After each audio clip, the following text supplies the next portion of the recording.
All right, good morning. We are going to go ahead and call this HHS committee session. And want to acknowledge a couple of things as we get started. One, our council colleague Craig Rice is in Ethiopia as part of the county's sister city trip, which is a very important venture, and we look forward to getting a full briefing from Craig and his team when he gets back. I also want to acknowledge if my colleague and friend Evan Glass yawns a few times this morning, it is because Evan participated in the homeless count last night through 4 o'clock this morning, traveling around the county, conducting an actual manual count of the amount of homeless residents we have here. I want to commend Councilmember Glass's leadership on so many different ways, but especially in this space, and he will be serving as the council lead in working on homeless issues and continuing the important work that's been done in that space. So he gets special dispensation today if he looks a little tired. Yes. All right, let's start with the first item on the agenda, which is a continuation of a discussion we had during our budget savings plan that has been presented by the county executive. Linda, if you could tee this up for us, and then we will go from there into the presentation. Yes, so last week you had a discussion of the items the executive has recommended for the Department of Health and Human Services, and you concurred with all but wanted further discussion on the reduction to the adult medical daycare worker supplement. This year, FY fiscal 19, is the first year that the county would be paying this support payment to the adult medical daycare service providers. And the council appropriated $651,000 for this purpose in fiscal 19. The county executive has recommended that as a part of the savings plan, that only 1/4 of the payment, the last quarter of the payment, would be paid in this fiscal year, and that would create a savings of just over $488,000. The packet that you had the background on what the requirements are for organizations to receive the support payment. It is targeted to assisting these organizations with meeting the county's minimum wage, which is higher than the state minimum wage, and also in recognition that that higher rate is not fully accounted for in the Medicaid reimbursements that fund their Medicaid clients. In the adult medical daycare service providers, not everyone is a Medicaid client, but most are, and many of the organizations serve almost exclusively Medicaid clients, but there is a mix, so it's not necessarily the only reimbursement or payment method that some of these organizations will receive. And so you had asked to hear from the service providers to get comments and learn a little more about how they provide services, and so Dr. Abedi is here to give you a presentation on that, and then you would need to go back and consider the executive's recommendation. Great. Thank you, Ms. McMillan. So without further ado, I want to turn this over to Dr. Abedi. And let me start, though, by saying thank you, sir, for your service. I know this is a critically important population in our community. I know how important this work is. I used to serve as the director of the recreation department in the county, and we have a number of facilities through our recreation facilities across the county that partner with organizations such as yours to be able to carry out services to among our more vulnerable populations. So let me start from that space, and thank you for choosing this as a profession, and turn it over to you for your presentation. And please acknowledge we've got about a half an hour because we have a full day today. So if you wouldn't mind going through your presentation as quickly as you can within reason, and we will certainly ask questions. Thank you.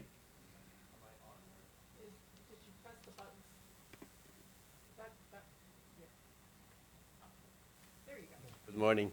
Okay, thank you all, and very much appreciated the opportunity to present our side of the information to you all. Welcome to the County Council. We very much appreciate the fact that you actually called us and hear our side, because sometimes we were thinking maybe it's just, work that we would not have a say in. I think this is very important. This said, because of the short time frame, we welcome you to come and visit some of our centers so you can see firsthand basically what adult medical days are doing. I would like to since you said we have very short limit in time, I'd like to kind of go through these slides really quickly for you, and then if there is questions, please let us know. It's important to distinguish adult medical daycare from other services. Each word has a meaning.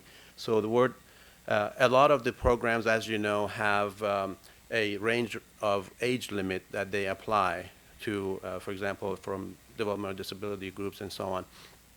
Adult medical day starts from 16 years of age and has no upper limit. And that's why it's like a catch-all safety net that captures all the individuals that fit into that group. So 16 and older qualify for a program in adult medical daycare. Another key word is medical. If you remove the word medical, it becomes totally different. It becomes adult daycare, and that's a social model where, like, for example, people drive themselves to a senior center or facility, play in bingo or have socialization and go back. There's no medical component to it, and Medicaid nor Medicare, they don't reimburse for that. So the fact that that word medical is there, it all of a sudden puts it at the same level of nursing care as a nursing home. So in here, in the medical part, basically, we have to have full-time nurses available when we admit people. We have to create plan of care for them, check all their medications, allergies, diets, vitals, even though they may not notice, but they're being monitored all from health purposes, and we maintain their health. Just imagine someone, for example, with dementia and let's say hypertension. If their condition is not managed properly, then that could probably result in worst cases, like a heart attack or a stroke, and all of a sudden something that could be managed by 4 digits goes 6 or 7 digits, something that is basically easily managed through a primary care physician requires cardiologist or brain surgeon or so on. So you can see the cost goes up for the state and county, and also the quality of care goes down. So it's very important for that population to be monitored so that during the day we actually have this responsibility, making sure that their health stays in the best shape they can be for the longest. It saves money, at the same time increases quality of life. It's one of the few cases where you can have win-win situation in this. So it's been, adult medical daycare has been tested and proven for 40-something years in the state. So it's a really essential component of what we call the continuum of care, so that you have that program available. The fact that it has a day in the name basically says nobody sleeps over at the Adult Medical Day Center. Services are provided during the day. Most of them are from morning till afternoon, but other than that, some folks are doing afternoon to evening. But what it does, it doesn't just help the people who need the help. So if my partner, for example, if I have dementia or I can't be left at home by myself safely, that kind of prevents my partner from going to work and or attending to other things that they need to do. So adult medical daycare actually assists the entire family in being able to manage this condition. So it's very essential that they'll be able to have a place where they can safely have their loved ones taken care of while they'll be able to manage their lives as well. The care component, aside from the medical, includes transportation, nutrition, activities, and rehab. And transportation, we actually go to their homes, place of residence, and bring them to the center so they're not inconvened. We take them to doctor's visits, grocery shopping, outings. So we provide that services to them. On the nutrition side, we have breakfast, lunch, and a snack for them. Same group that actually oversees the nutrition at the schools, districts, and so on. Department of Education is also overseeing the delivery of nutritious food to adult medical days. Activities are tailored to individuals based on their physical needs, their cognitive, mental, social needs. So as you can see behind me, there is a vast array of different needs amongst our participants. Some are physically fully capable, but they may have cognitive issues, or some have the other way around. So if you just take a look around, you will be able to see these are the programs that it's not like a person needs it today and not tomorrow. This is something that they depend on every single day. And that's why we're open Christmas, New Year's, and any day of the year. The rehabilitation, so if they need physical, occupation therapy, speech therapy, we can assist with that so that they can receive it. But I think the numbers speak for themselves. Under transportation, over 600,000 round-trip services in 2017 were offered to adult medical daycare. Over 1.5 million meals in 2017 were provided through adult medical daycare. And over 2 million hours of supervised care was provided to the county. This is not for the state. This is Montgomery County alone. Montgomery County is about 25% of the capacity of the entire state.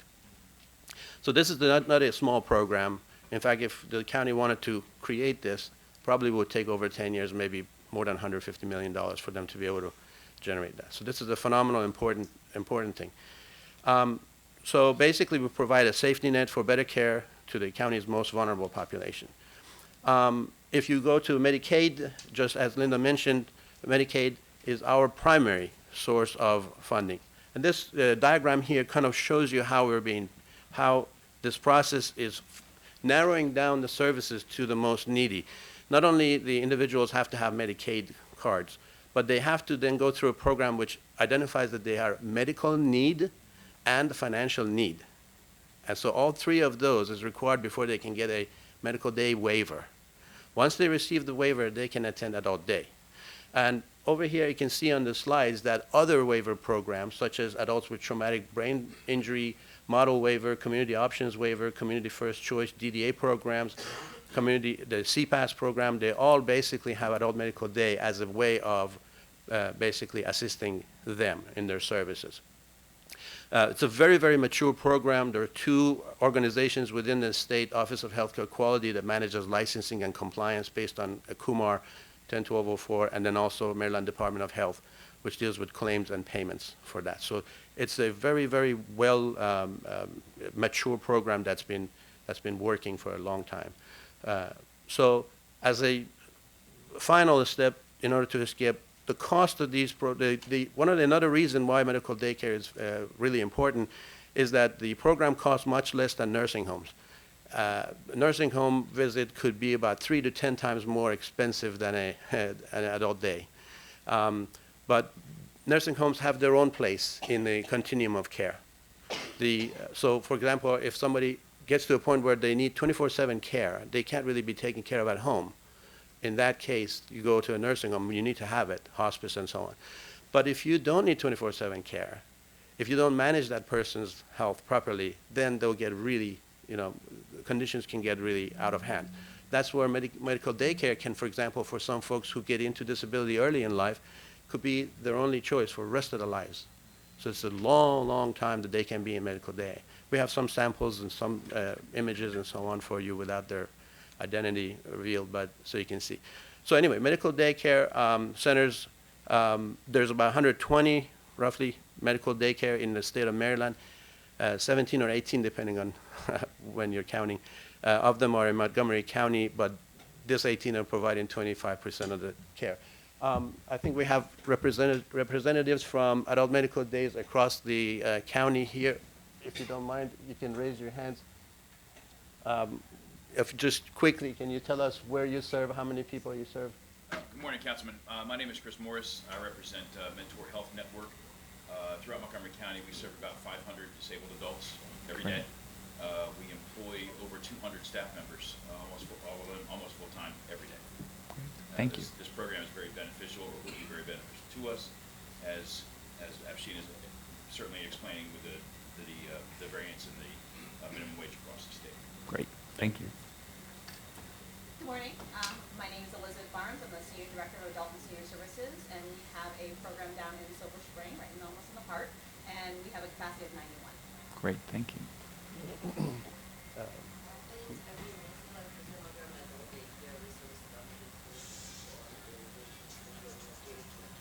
Great. Thank you. I'm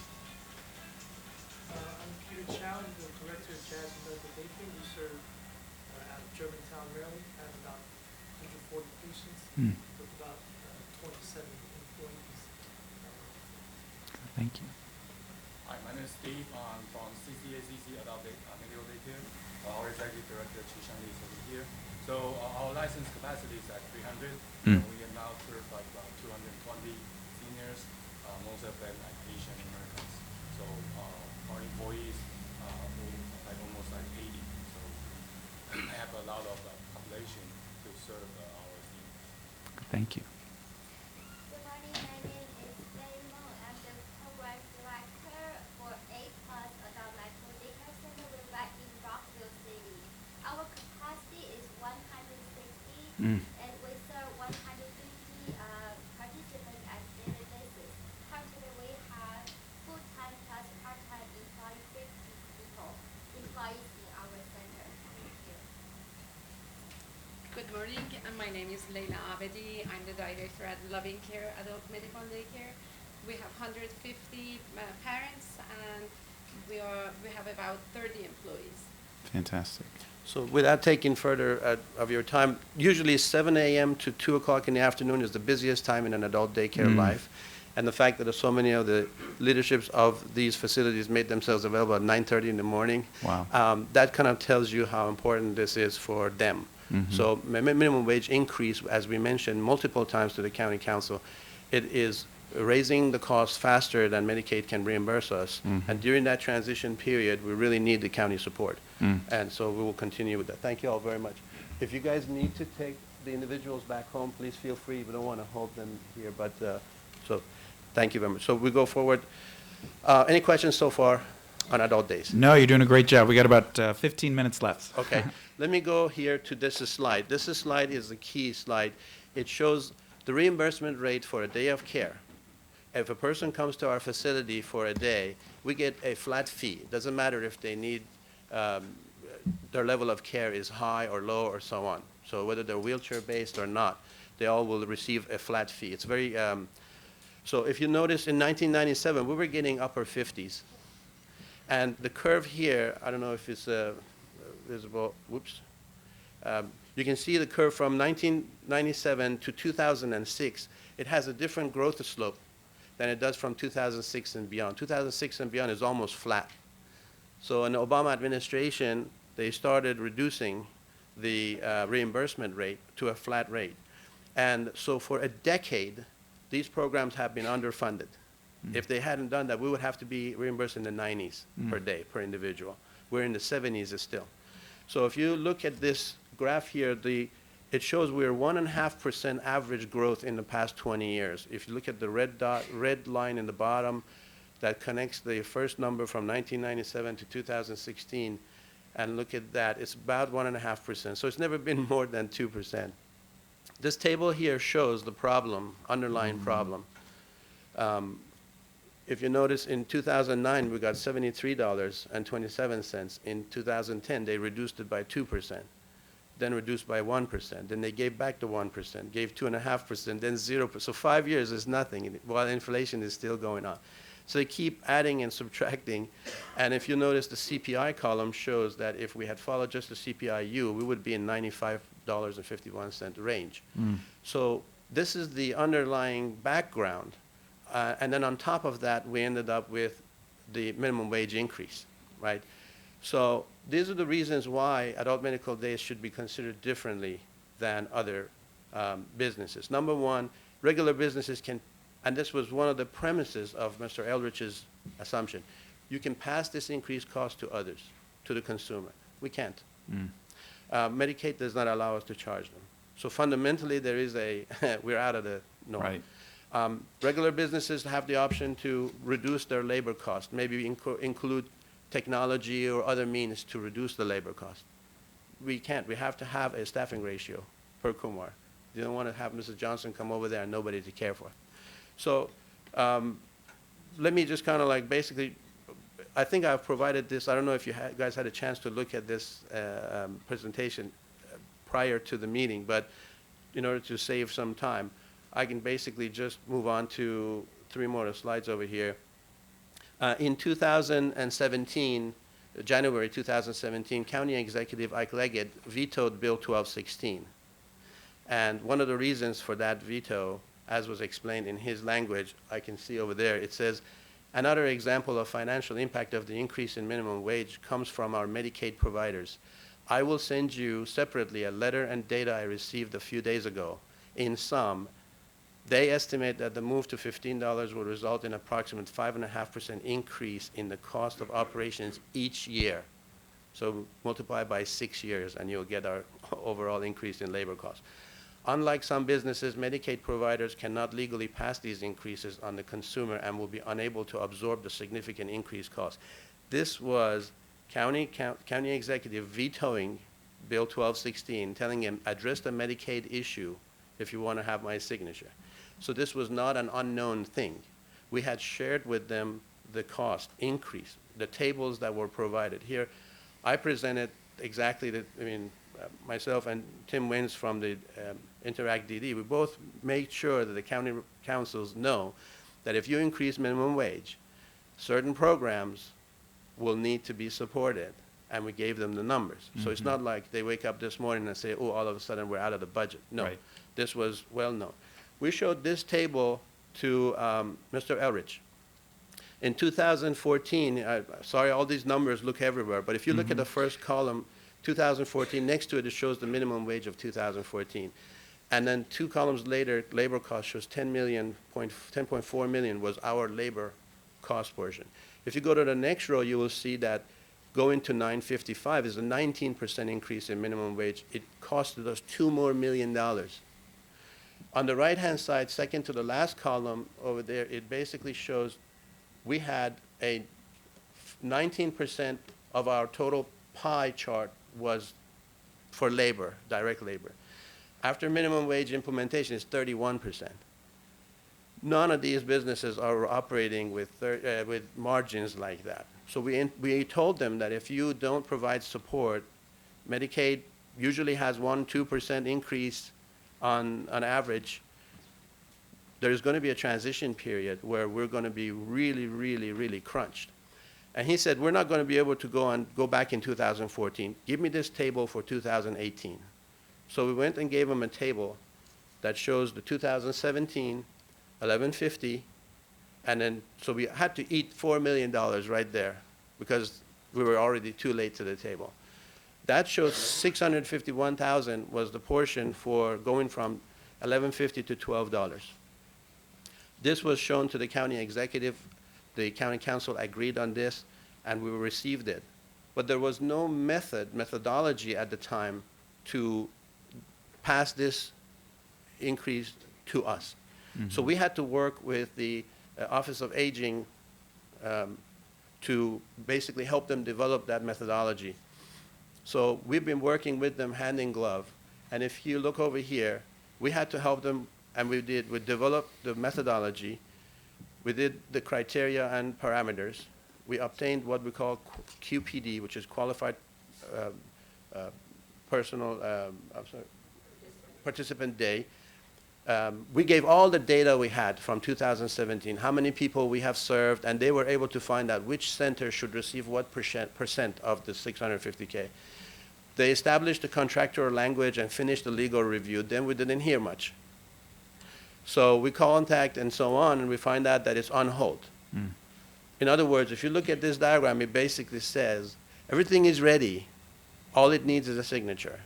We have worked for 3 years to try to provide this education, but basically bring this knowledge to the council that we exist. Your decisions can impact those folks, and that please consider this in your calculations. All the numbers we put in front of them, and they made a decision, right?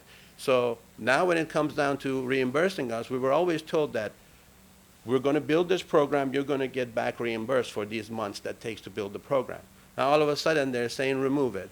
We feel that this is kind of unfair, and really unfair, because we've worked all the way to here, and so this is a very important area for us. This is the first year. I understand, I applaud the council for recognizing that Adult Medical Day needs to be included in this. There's a transition period where we really need this support. Why take 3/4 of a small chunk? This is less than 4% of the entire DD budget. I mean, you're taking everything from this adult day program, whereas you could easily just come up with another line item that will give you $1 million. Why Right. take, it's like having a person who eats the dinner and the dessert, and then you put a single piece of bread with the cream cheese in front of the person just before they want to start eating. You say, oh, 3/4 of it goes, you get only 1/4 of this. It's very unfair from our perspective. I understand it's difficult to manage with the budget and so on, but we really encourage the council to not follow that recommendation. Tell them to find savings elsewhere, because this really is undercutting the whole thing. And what's worse is when we see that there's a recommendation not to even go with this at all. it's as if, we don't matter at all. This is really going to hurt the adult day.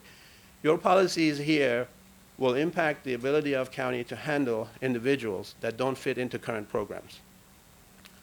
So again, with this, I'm going to close. I'll open it to you for questions, and very much appreciate the fact that you let us present this to you. Thank you very much, My pleasure. Dr. Abedi. That was a very impressive presentation and Thank you. very helpful context. I just have a couple of questions. I would assume that employment in this space is probably challenging, finding workers and retaining those workers, because this is emotionally draining work, difficult work to say the least. And I just want to confirm whether or not that's true, and then what sort of employment challenges does serving this critically important population but highly vulnerable entail? I very much appreciate it. Excellent question. I may ask Larry to pitch in that as well. Not only employment is challenging in this space, it's a type of job that even, children don't want to do for their own parents.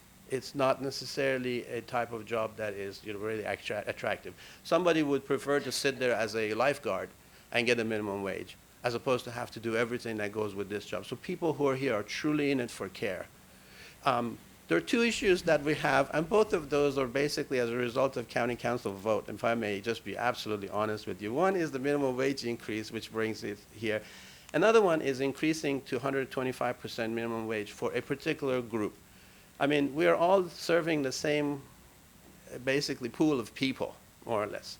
And so the type of job is the same. If you give 125% to, let's say, DD, our employees, as soon as they find out that across the street they can get $15 as opposed to $12, not only they leave, on their way out, they probably tell some of the other employees, hey, by the way, I'm going across the street for 15. And guess what? We're going to have a mass exodus. We haven't seen it yet. We're running into it. I think Easter Seals can testify to that. But it would be wonderful if proper due diligence is done when policy is being discussed, so that we will have a seat at the table. We can tell you how it impacts us. Maybe we have a couple of cents of ideas that we may be able to provide. And then decisions are made after that.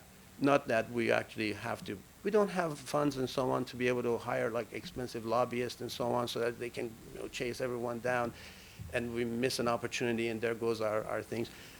We want to focus on our participants. Mm-hmm. We go to bed at 12 o'clock or 1 o'clock already just because we have so much to do after they leave.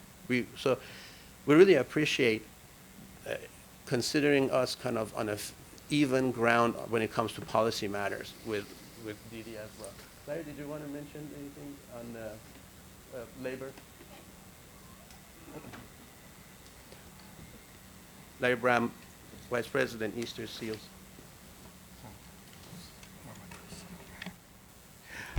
Hi, good to see you both up there. Welcome. So I'm Larry Bram. I'm Senior Vice President of Innovation for Easter Seals. Speaking for our our Adult Day Center, we provide services to the most at-risk people. Nearly half of our participants need help going to the bathroom. Some of them are only not in nursing homes because of us, that their loved ones can't get them dressed, toileted, showered. So they come, we pick them up, they come to us in their pajamas, we shower them, get them dressed, fed, medicate, give them their medications. This is a really tough job. We take at Easter Seals the toughest of folks. And yeah, it's hard. These are the folks who are working the hardest, the direct service workers. And we are thrilled to be able to pay them more. I mean, a living wage is a great thing. We don't want to say that. But, there's basic economics that makes it very hard. There is a crisis in direct service workers across the country. And, of course, it's here in Montgomery County, too. So it's, this is not localized to us, but, these are really hard jobs. And, as, I often say, if you could work at McDonald's and get the same amount of money, it takes really special people to want to do that. Turnover's high, as you would expect, as it is in other low-paid industries like, childcare. You're asking people to do really hard jobs for very little amounts of money. And in this case, as Afshan said, prices go up, costs go up, and your reimbursement stays the same. That's not a sustainable model. Thank you, Mr. Brown. Mr. Glass, did you have any questions? So thank you, Mr. Chair, and thank you all for coming today. This is a tough conversation for all of us to have, particularly the two of us who were not here at the start of this conversation a year ago or so.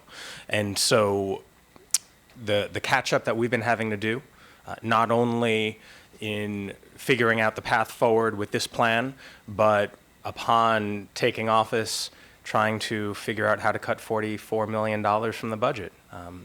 None of us ran on that, but it is what we are faced with doing here in governing. And so my questions to you, as a former nonprofit executive director, we produce our budgets and we fulfill our budgets. And in this instance, you knew what the budget was going to be from the county, or the expectation when the county budget was approved in spring of 2018. And according to our briefing, none of that has been dispersed yet. Is that correct?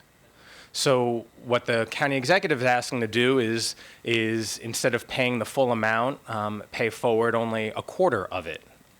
So my question is, how has it been running your organizations this far into the fiscal year without having received a dime? Well, the programs that you have, you can say that some of the programs are operating in the negative, and they have a parent facility that sometimes assists them.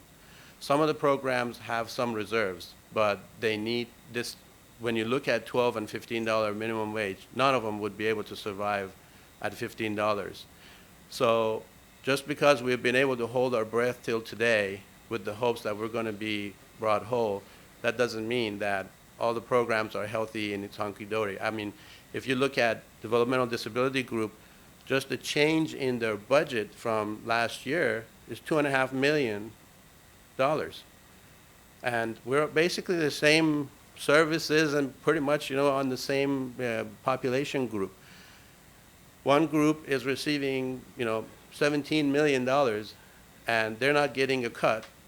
I mean, just take $1 million out of $17 million, they can easily survive. But you're taking $440,000 out of the $630,000. That's like a huge chunk. Plus, so bottom line is, we need to be able to provide more for our employees. Just yesterday, this past month, I received a bill for just changing the water heater in our facility for $17,500. And that's after the elevator had problems and so we have a lot of other costs that even if you write a budget, you can't just put that in there. Running operation. Another factor that Montgomery County should consider is when Medicaid makes a payment, they pay all of us the same rate regardless of which county we're in. So we get paid the same amount per day per participant than Salisbury does. But the cost of operations in Montgomery County is much more than elsewhere in the county.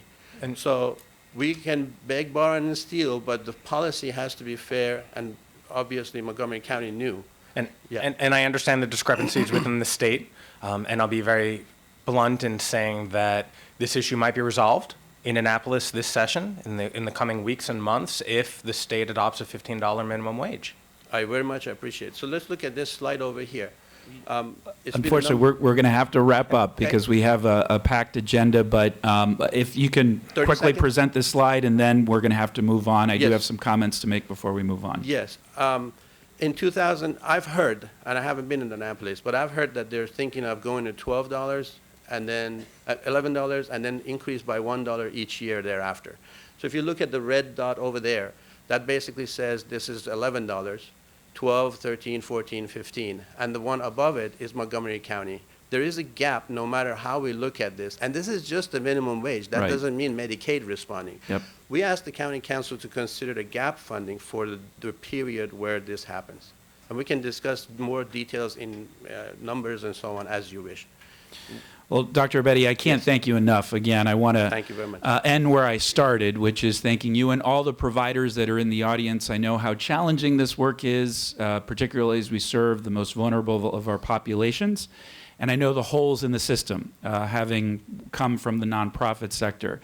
As my colleague, Councilmember Glass, said, we're in a tough spot Yes, I understand. because the county is required to have a balanced budget at the end of each year. And as the former director of the Recreation Department, we had to go through, of my 12 years serving in that position, 5 mid-year savings plans. And there are no good options because many of the resources have already been spent by the time you look at what savings there are to be had, and so there really are no good options.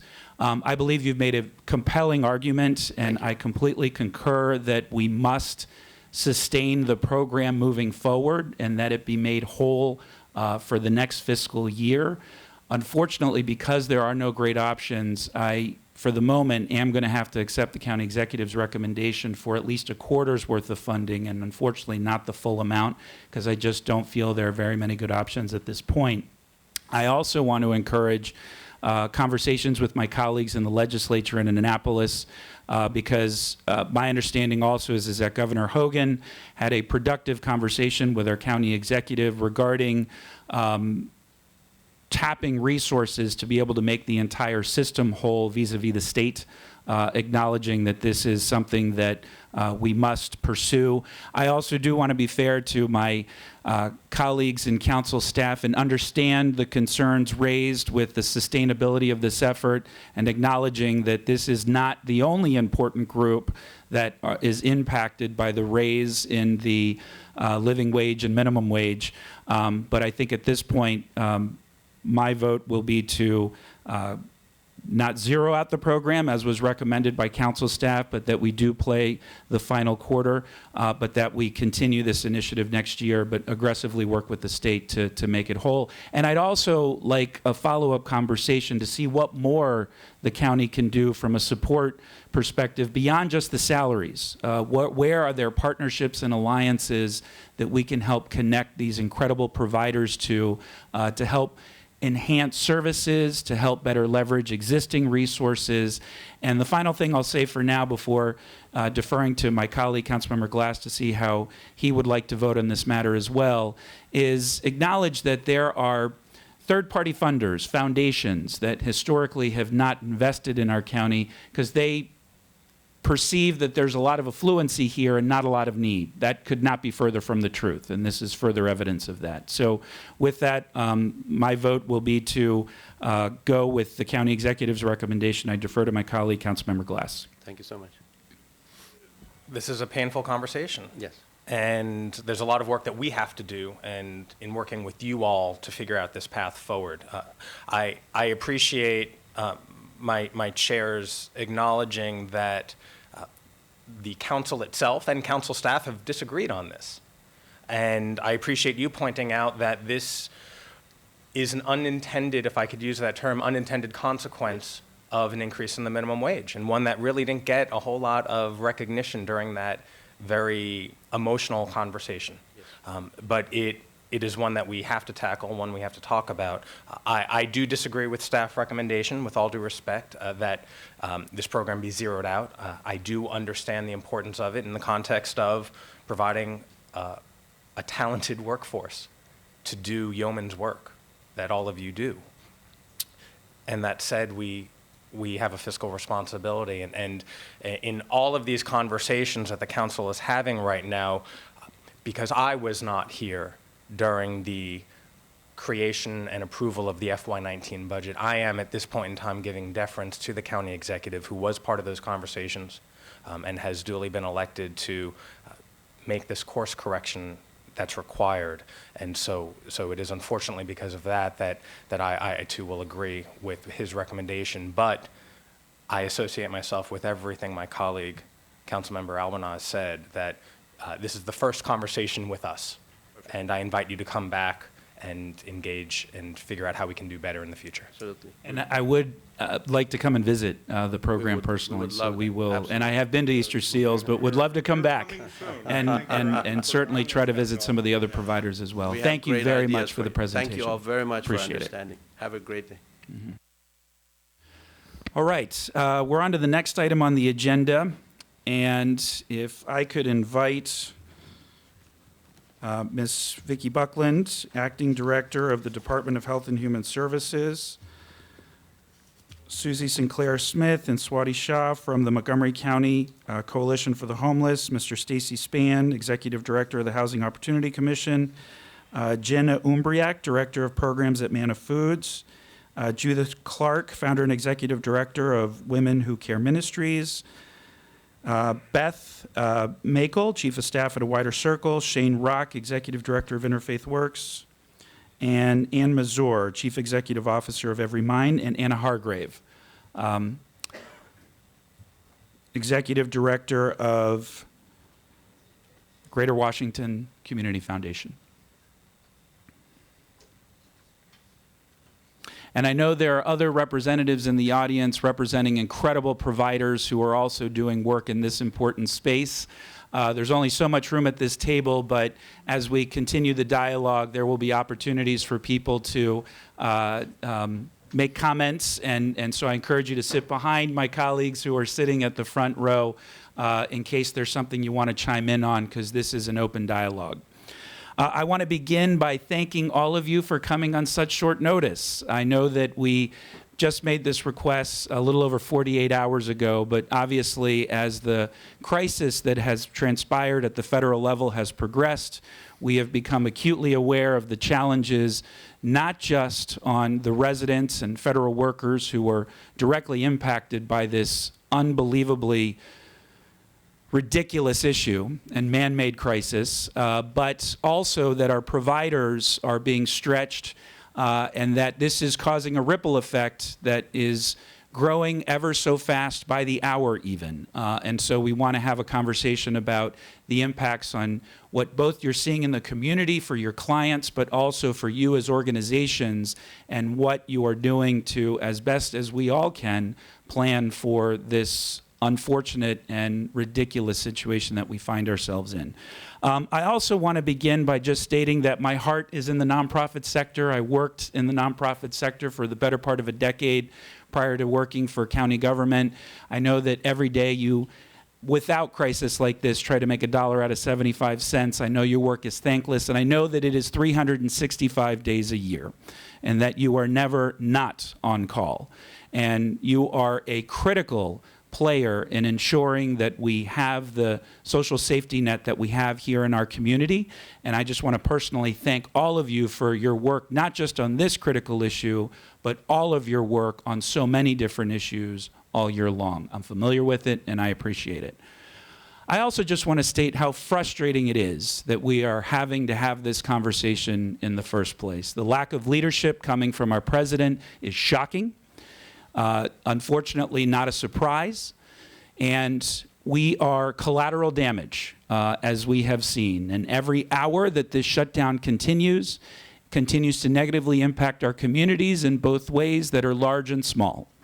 It is impacting the emotional well-being of our community. It is impacting our businesses and our economic development, not just the social welfare of our residents across the board. It is disproportionately impacting vulnerable populations like children and youth.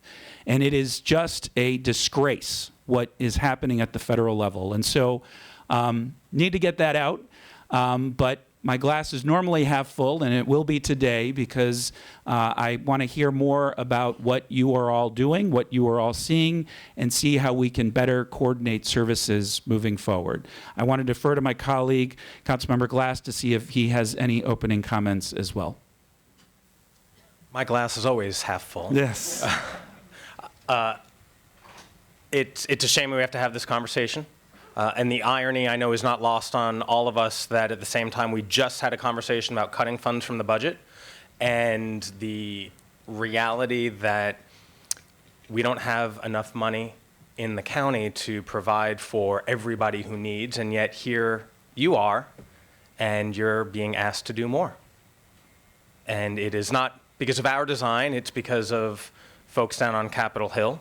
And tomorrow will be the second pay period that federal employees do not receive a paycheck. And I know, through conversations I've had, people who are speaking to their landlords about pay, maybe not for February, but saying, what can we do about March? I spent last weekend with Manna collecting food, and the generosity was overwhelming. And last night, or should I say this morning, I did the point-in-time count, counting the number of people who are experiencing homelessness. And so the vulnerability is only growing. And so I want to thank you for the tremendous work that you continue to do, and appreciate you in the short notice to come here and talk with us, which is what I think is the first full open conversation about what needs our nonprofit providers and government agencies are experiencing, and what our nonprofit and philanthropic partners can do, and what we as well can do to help you. So thank you all. Great. On Saturday, I had the opportunity to volunteer for Manna, collecting food at one of our local giants, and it was, I always enjoy helping and volunteering for so many of our great organizations out in the community, but there was one situation that really hit me hard. So you're receiving these funds and everybody is chipping in and really coming together as a community to serve our community in crisis, but there was a gentleman who pulled me aside and said, "I need to speak to you privately." And I said, "Sure." And he pulled me aside and he said, where can I actually collect the food myself? And he was a federal employee. The look of exhaustion, the look of exasperation, the look of frustration, and the look of shame in his face, I will never, ever forget. And I gave him a hug, wrapped my arms around him, did the best I could to let him know that we were there with him. But there are thousands of people like him in our community that are being impacted by this crisis, and many more that are impacted every day in our county. But this just brings to light just how important this work is. And so with that, I'd like to begin with Ms. Buckland, the Acting Director of our Health and Human Services Department, to give, if you can, an overview of both what we're seeing at the county level, but then how HHS is preparing or currently responding to this manner. That would be helpful. Ms. Sure. Buckland. Thank you. Thank you for inviting us here today. The federal shutdown is having far-reaching effects, and as each day goes by, those effects get wider and wider. And it isn't just lost wages for federal workers, contractors, and people in ancillary support service jobs. The federal government and contract employers, they make health insurance and life insurance payments on behalf of their workers. They may help offset public transportation costs and other benefits. And as I can personally attest from watching my husband as he has been furloughed, there is a psychic toll as well. We at the Department of Health and Human Services have therefore been crafting our own response and are staying in touch with our state and local partners and with regional partners like COG to make sure we understand what they're experiencing. We're monitoring the situation closely and are ready to respond as conditions dictate. We are also continuing to share information about resources on our website and through partner dialogue. As I look at the situation before us, I see two groups of problems. There is a time problem and there is a resource problem. Federal workers themselves are likely to eventually be paid their full wages. They don't have those wages now, though. Normally, their wages and their expenses align in time. But right now, they don't. There are some expenses, of course, that can't wait. You have to buy food, you have to put gas in your car, you have to buy prescription medications, right?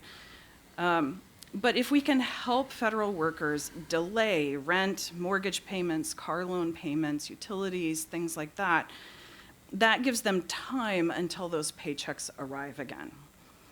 Our housing stabilization program, for example, helps with exactly this kind of problem, helping people negotiate with landlords and others that they may need to get delays in payments on. This is also where advocacy by you, by the county council, the county executive, our state and federal delegations, this is also where that's very valuable. Number of banks and utilities have stepped up to help furloughed workers. We've put links to some of those on the county website, but that's also, again, where advocacy can be a real benefit. Some of our partner organizations are in a similar situation, as you will hear from a number of them today. Housing choice vouchers are funded through February, but we don't know what's going to happen in March. And some of the project-based housing voucher renewals have been delayed, and though it's normal for there to sometimes be some delays in renewing those, and organizations often do end up getting their full funding, the length of this delay is not normal. And so one of the things that we're doing in that is trying to be, even though we're always trying to be diligent about paying, making our own payments on time, we are trying to be especially diligent right now to make payments as soon as we're able to help with cash flow issues, because all of these organizations are facing those kinds of issues.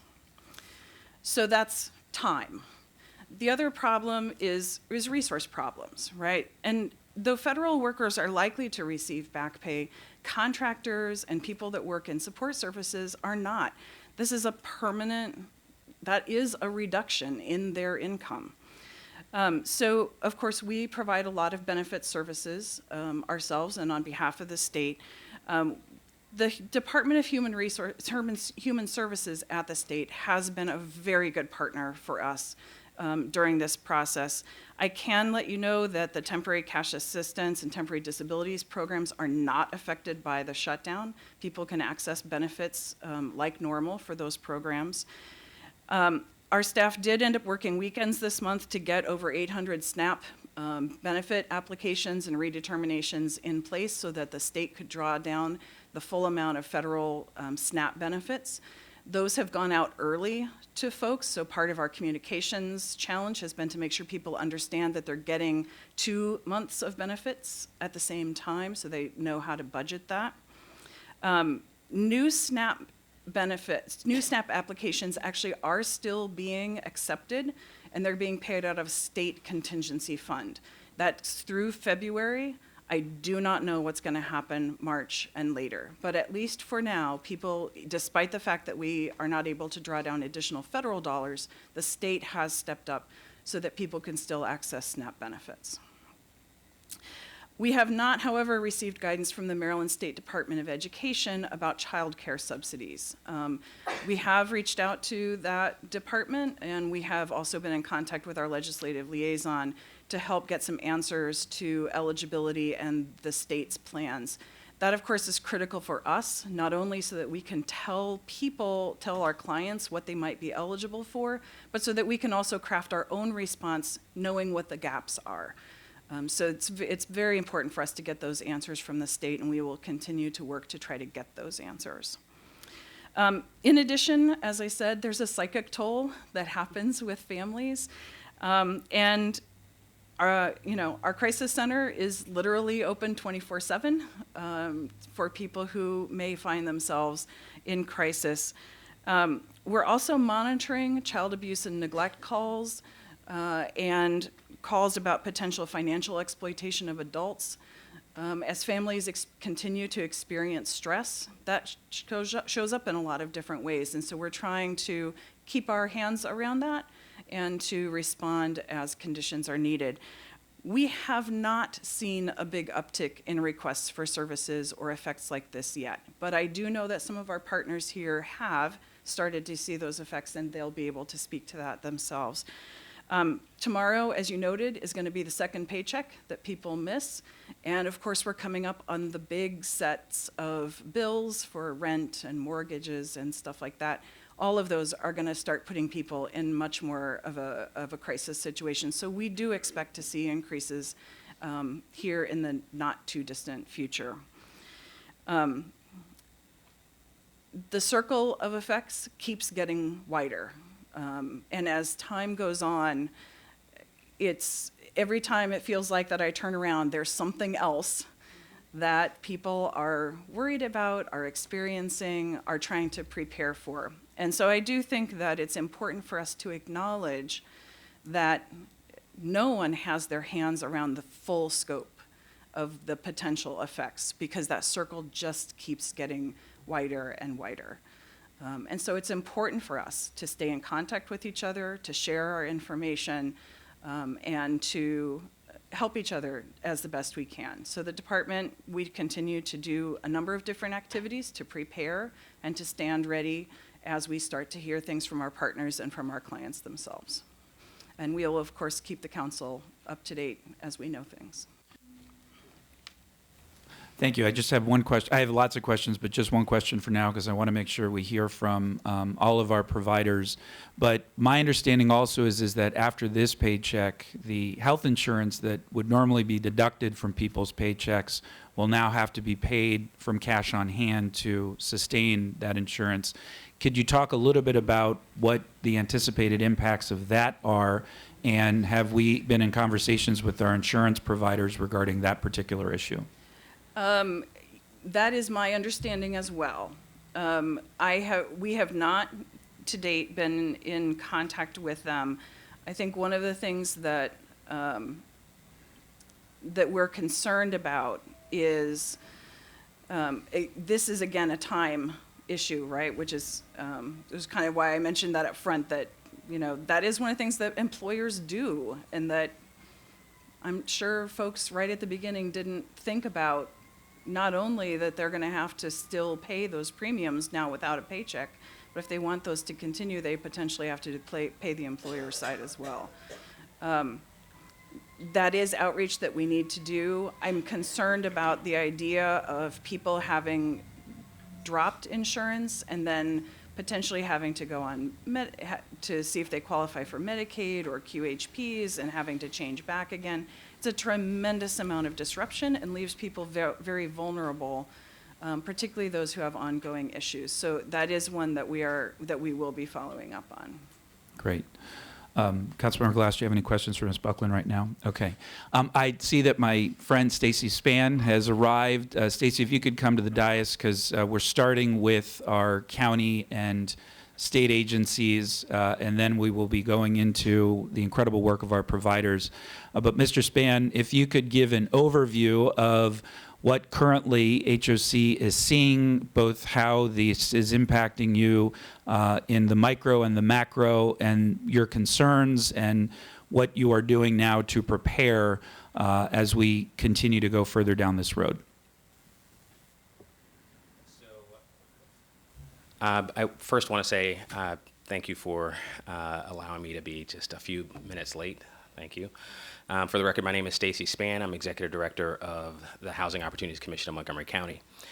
And as the county's partner in affordable housing provision, what we're seeing on a national level is just short of disastrous. We at Housing Opportunities Commission, and we in this county, despite the fact that we'd like to see more provision for affordable housing, are extremely fortunate because of the 4,100 housing authorities nationally, only a handful have the resources to support in a time like this. And so just specifically, we're administering somewhere around 7,100 housing choice vouchers within the county. And HOC itself owns close to 8,000 units. And so we're operating those throughout the county. As an example, for fiscal year 2019, HOC budgeted $92 million for housing assistance payments under its Housing Choice Voucher Program. Now, that is money that comes directly from the federal government.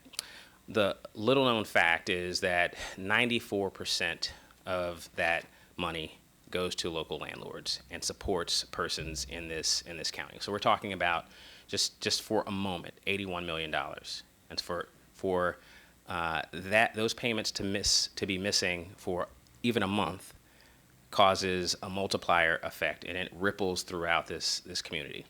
And so that's just part of it.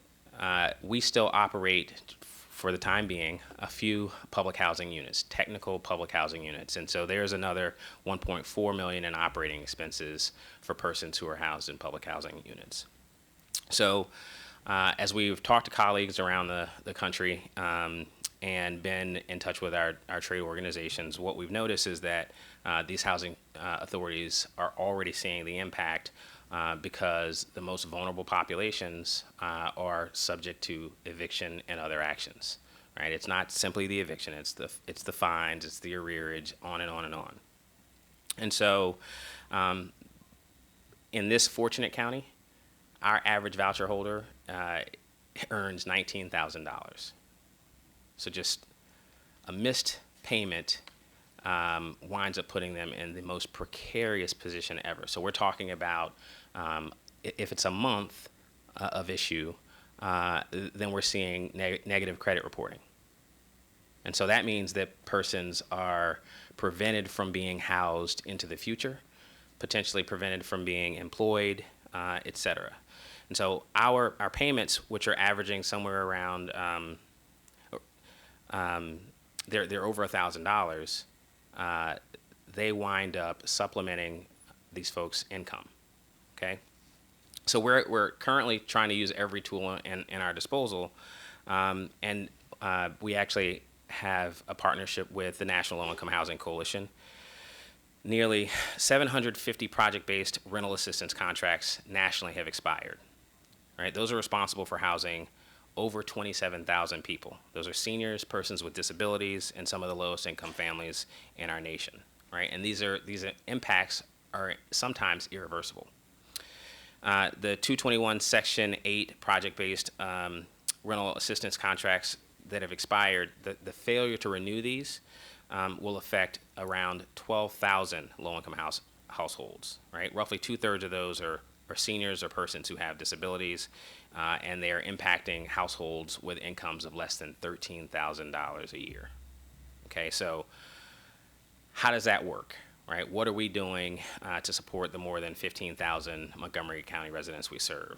So just to allay any fears, at least the U.S. Department of Housing and Urban Development has provided the federal subsidy payments to landlords through February.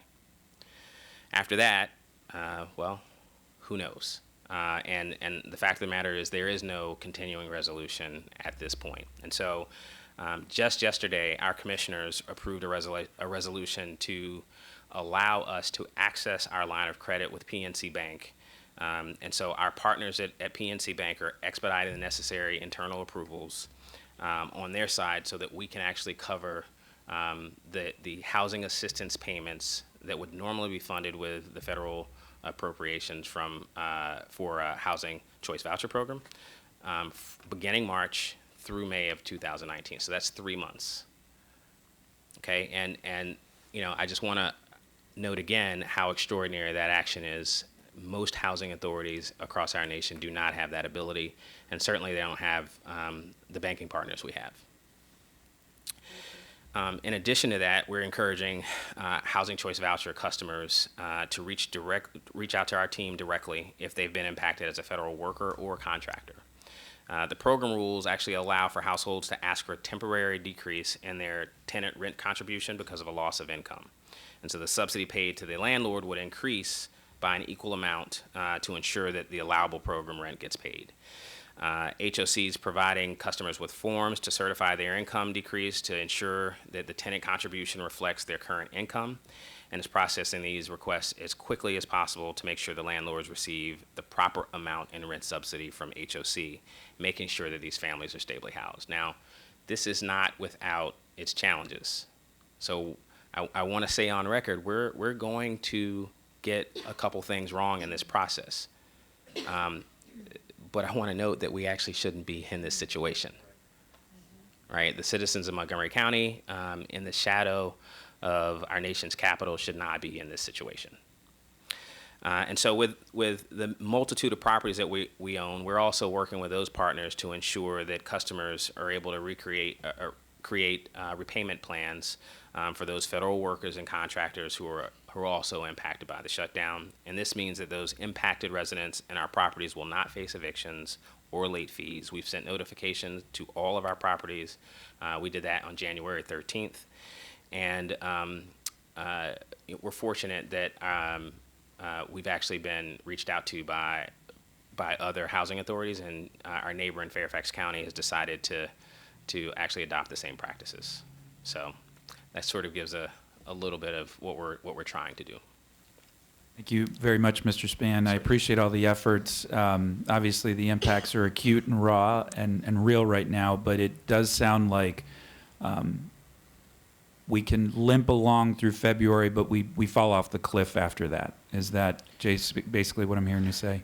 It gets, it becomes a grave situation. I want to say, though, that our commission has been really forward-thinking and supportive in our efforts to make sure that landlords are impacted as little as possible. And so that's why we're tapping the line of credit if necessary, so that we can pay out those payments to landlords.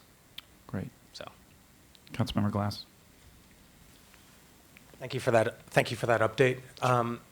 And I'm heartened to hear that your banking partner is you use the term line of credit, bridge loan, however you want to describe it. To drill down on that a little bit, because sometimes those in the banking community, we've all reached out. I've reached out to some of them. Some are willing to help in various ways, right?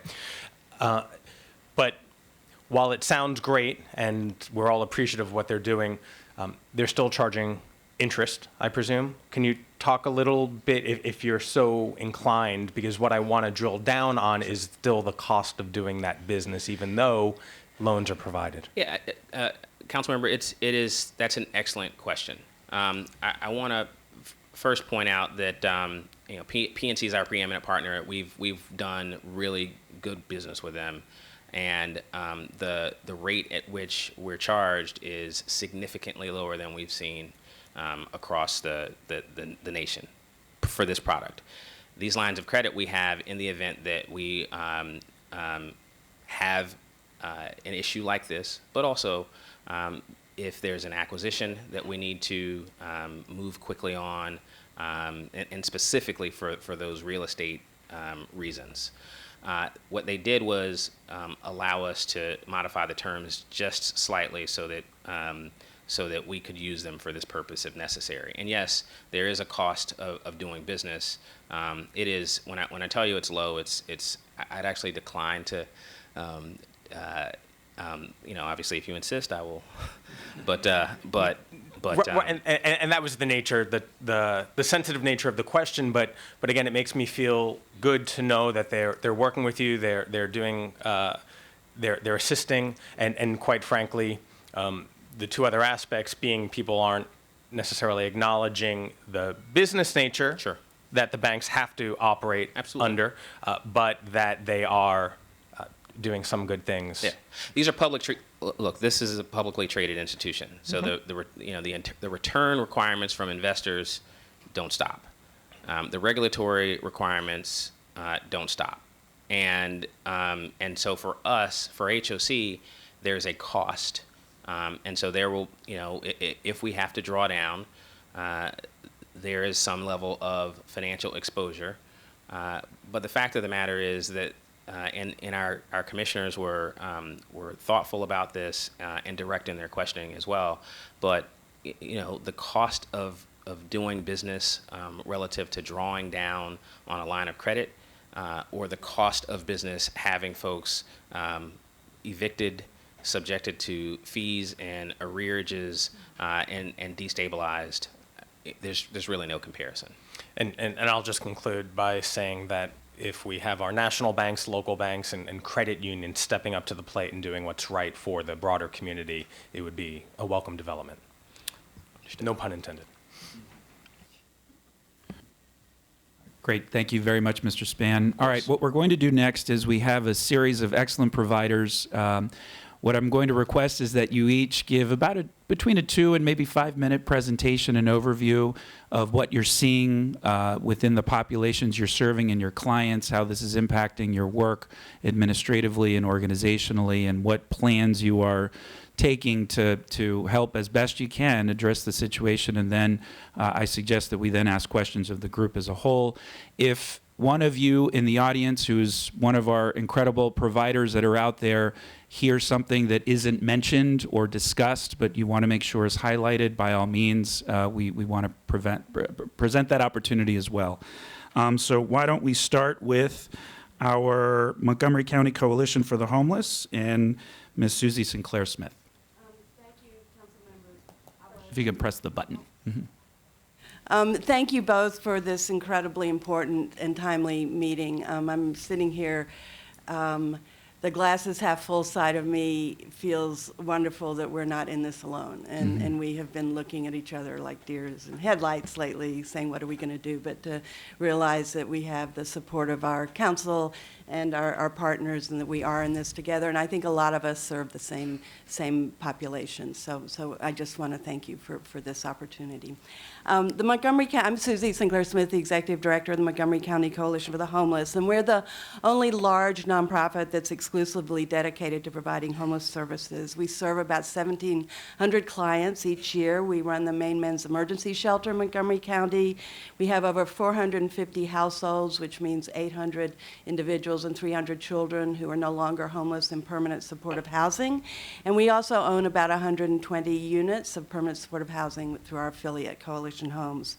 As I just said, the impact of the government shutdown has been looming over our heads ever since it began, because we realize the critical nature of the federal funding that we receive.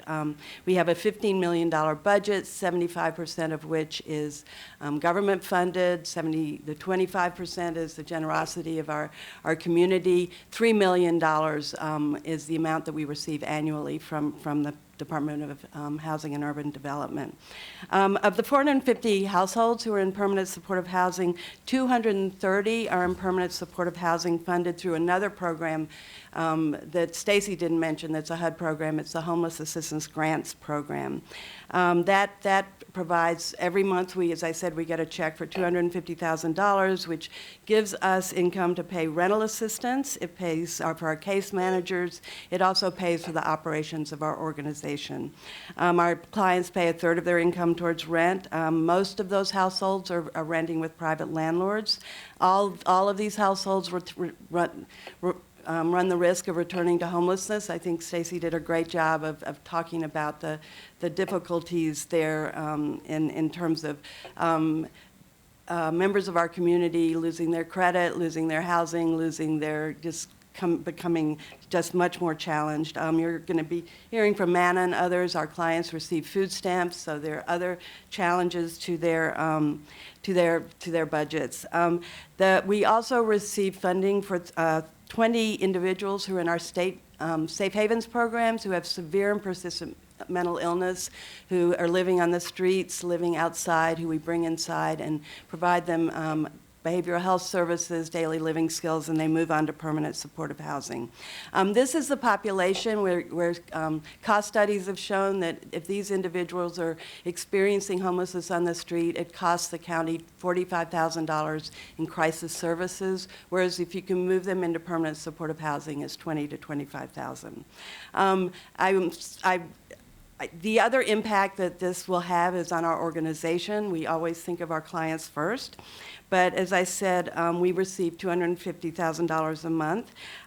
In addition to funding direct services, we only have an indirect rate of 6% for our HUD funds. Our operating indirect rate is 13%, but we haven't been able to get it up, so we have to supplement it with other revenue. We rely on that. We pride ourselves in being good stewards of government funds, so we have to have strong accounting. We have to be able to adhere to compliance. We have to do workers' compensation, HR. Those funds help support our core operations. We received 7 contracts through the Homeless Assistance Grant Funds that make up the $250,000. They all get renewed at the beginning of the year, and so if these contracts don't get renewed, then we're not going to have a contracts to bill on going forward.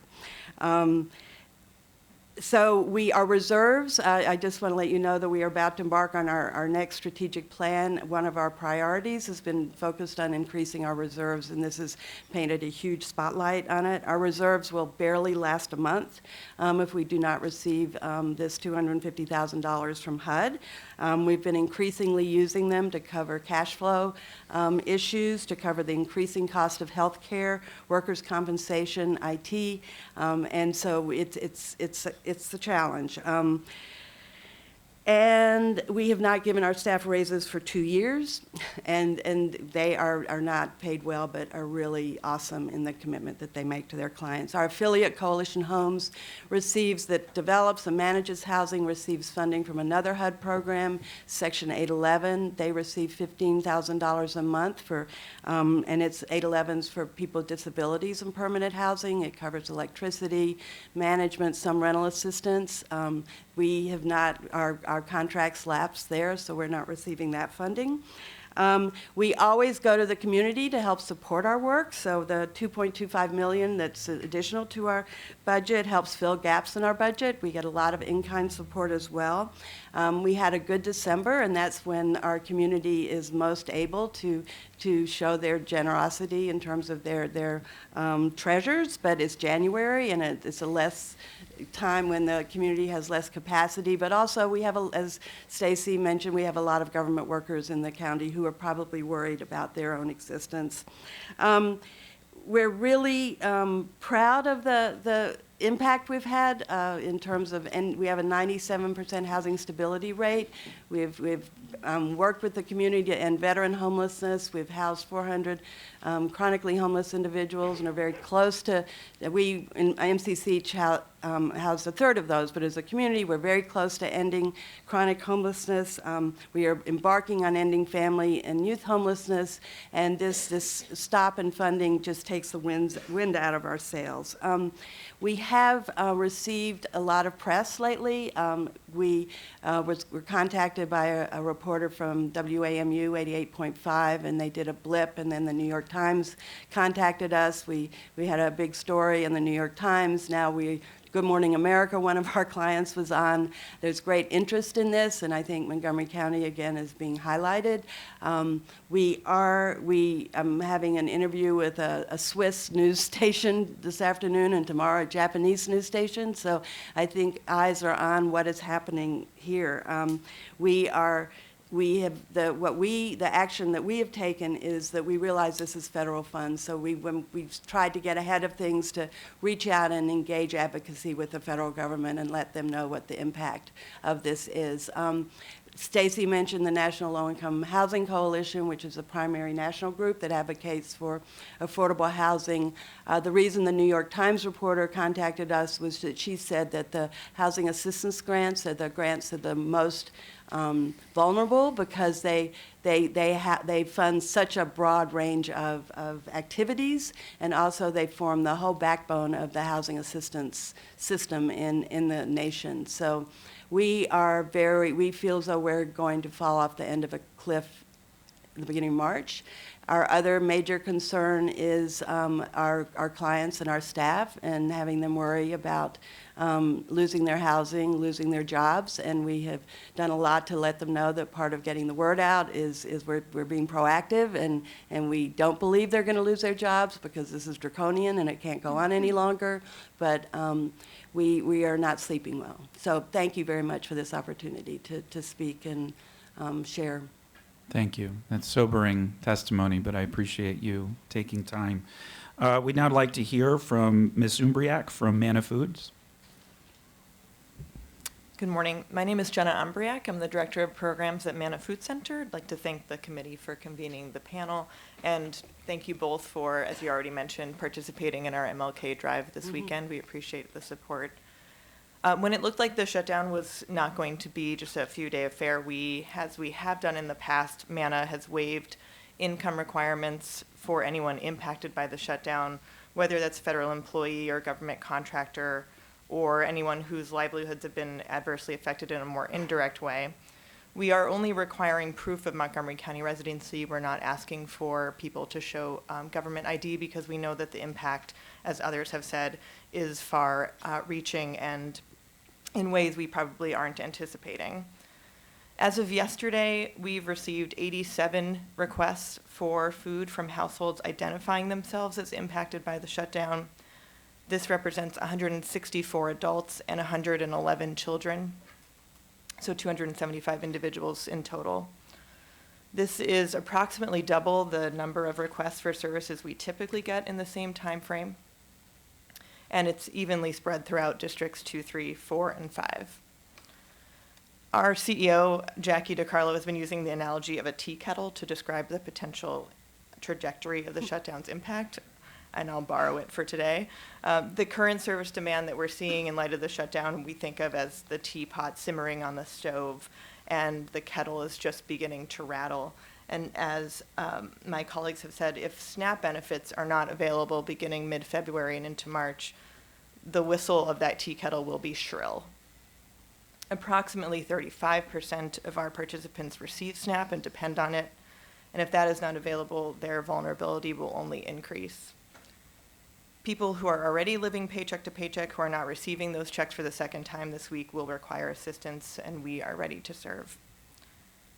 We're using our existing service infrastructure, which is the approximately 20 distribution sites we have throughout the county, and our community food rescue network, to mobilize resources and leverage ability to share good food in welcoming spaces.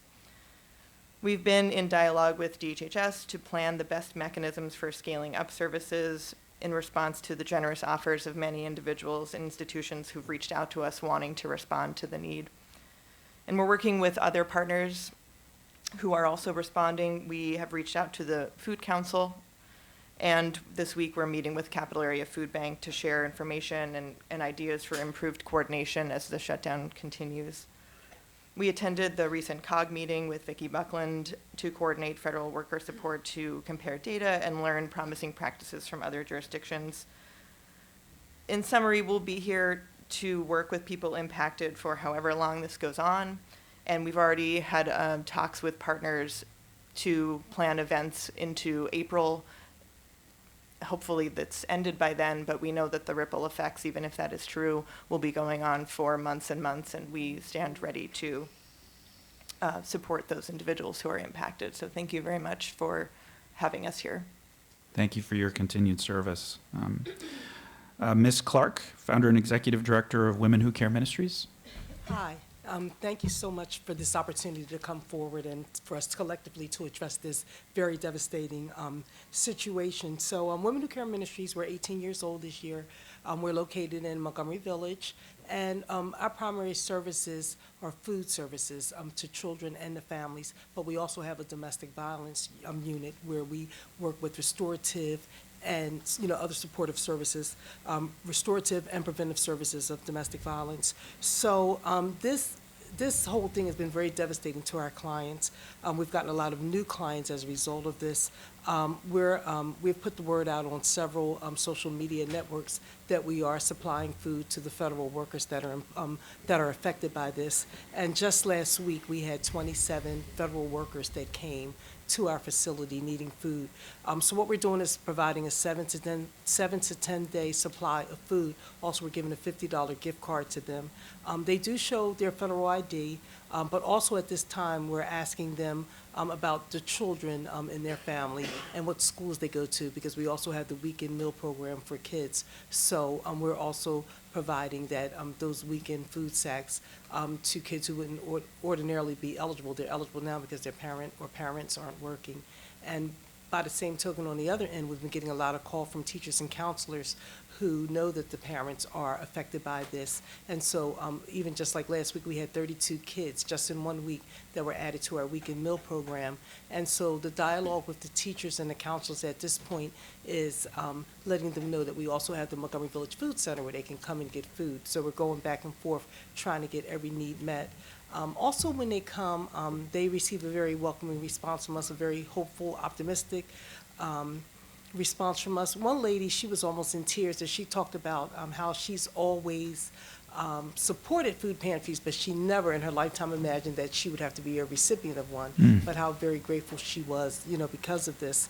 And so as we get these calls in, we're just not only taking care of them on a natural level, we're praying with them, we're praying for them, and we're just, hoping that this will be over. But in the meantime, we stand ready, willing, and able to address every need that it comes. Also, unfortunately, domestic violence has increased tremendously as a result of this. As I mentioned, we do have a domestic violence program. It's called Restore to Joy.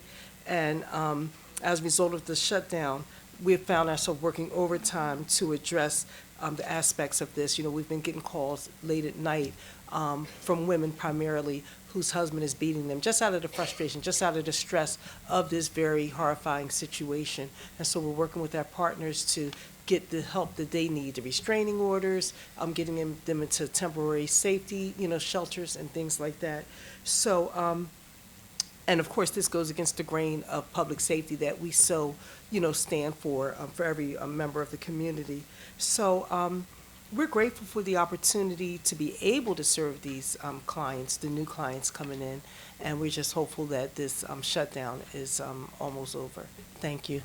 Thank you very much, Ms. Clerk. Also, just unbelievable. Beth, from a wider circle, Ms. Makel. Good morning, and thank you, council members, for inviting all of us here today. My name is Beth Mackle, and I'm the Chief of Staff at A Wider Circle.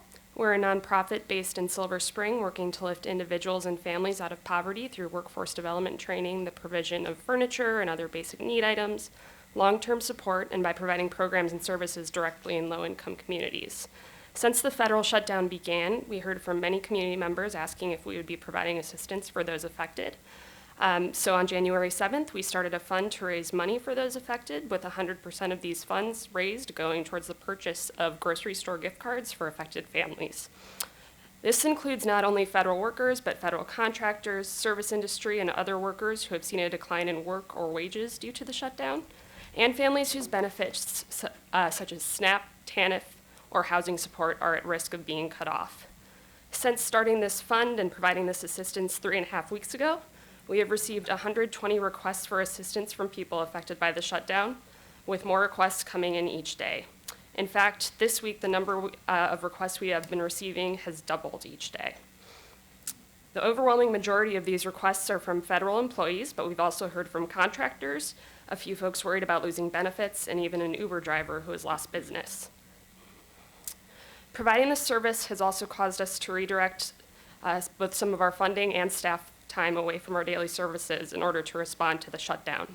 Still, we continue to provide furniture and essentials to 20 families each day and provide our other regular services.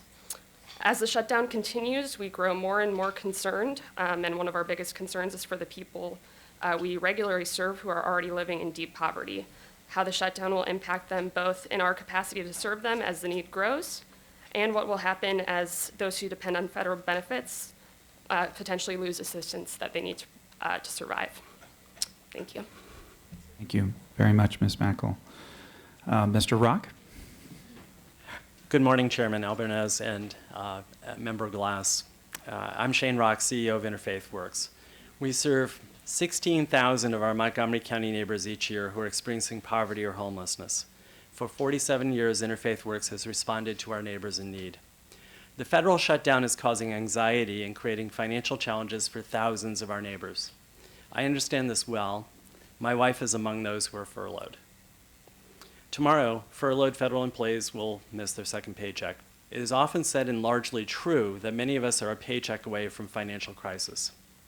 Fortunately, at Interfaith Works, we have not yet experienced a significant increase in requests for financial assistance because of the shutdown. We have received worried calls from some families who have received a utility cutoff notice who do not have the funds to pay their rent. So far, we've been able to help those families by providing information and referral to appropriate resources to temporarily avert their financial distress. Should the shutdown continue, we expect increased demand for help that may require cash financial assistance. We've created a furloughed federal employee information page on our website listing resources Interfaith Works can offer, and also a link to the county's shutdown portal, which is an excellent resource. Those in need of assistance can contact our Interfaith Works Connections program for information and referral, eviction prevention, and utility cutoff assistance subject to funding availability. We know that many of the furloughed workers have never sought help before, and they need friendly guidance in navigating to the right places for their particular situation. Our bilingual connection staff will help people connect directly with the appropriate resources they need. Many of those resources are provided by the nonprofit providers at this table. To help more affected by the shutdown, we are increasing our income eligibility to 300% of the federal poverty line for furloughed workers who have received utility cutoff notices because of the furlough. Those affected must first contact the utility to request suspension of the cutoff before seeking financial assistance. To date, we have seen a handful of cutoff notices for non-payment of bills of around an average of about $200. PEPCO has been notable in their willingness to help those affected by the shutdown and in providing us with the information we need to ensure that their utility customers receive reliable information on how to seek assistance. They have provided extraordinary guidance to us in terms of helping people who've received a cutoff notice to connect with the right person to address that. Should the shutdown continue for an extended period, we anticipate a growing demand for rental assistance to prevent eviction and potential homelessness among furloughed federal workers. We have extremely limited eviction prevention funds, and we will need more money to prevent families and individuals from losing their homes. In addition, Interfaith Works coordinates the Emergency Assistance Coalition. That is a grassroots group of providers. The EAC is a network of providers who deliver emergency assistance to needy residents of Montgomery County. It includes public agencies, congregations, grassroots local assistance groups, and other human service provider groups. Furloughed workers can contact the EAC via our website to request assistance. Our staff leadership is meeting regularly to discuss what we are experiencing in terms of requests related to the shutdown and other possible assistance we can provide to those impacted by the shutdown in our community. We are in communication with others on this panel to ensure that we are sharing information and coordinating efforts to ensure that our friends in the federal workforce receive appropriate assistance in this time of financial stress and crisis. We appreciate working in a community where nonprofits, faith communities, government, and businesses work collaboratively to support our neighbors in their time of need. In closing, I want to applaud the response of the Montgomery County government, and particularly the members of this committee, in sounding the clarion call to all of us to respond to this emergency with a comprehensive community effort. In Montgomery County, we care for all of our neighbors in need. Thank you for helping bring us together to do that effectively and well. Thank you, Mr. Rock, for the testimony and your leadership. Ms. Mazur, CEO of Every Mind. Good morning. Thank you again for having us here. I agree with all my colleagues, and I'm happy to be here today. Briefly, Ann Mazur, CEO of Every Mind.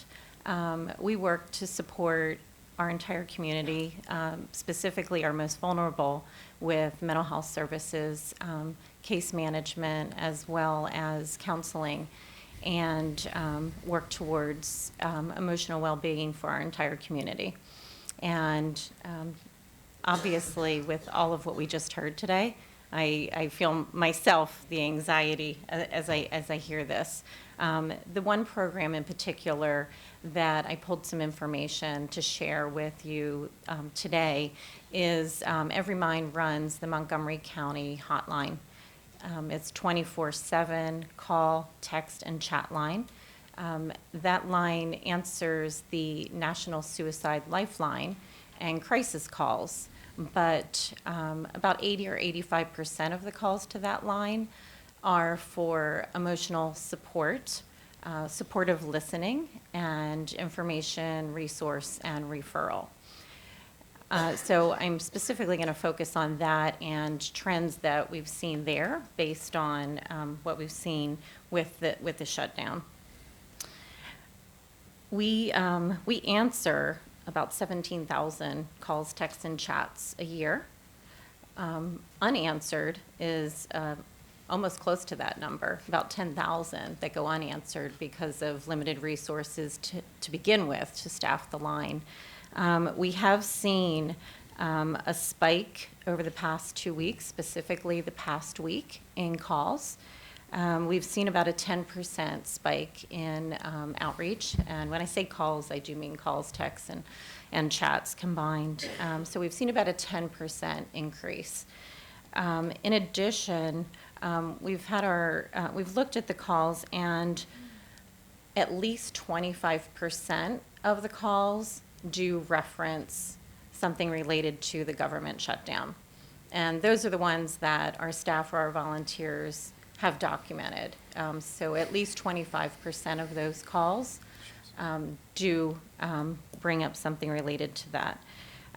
Just wanted to share some of the inquiries that we're receiving, as well as some of the themes that we've seen based on.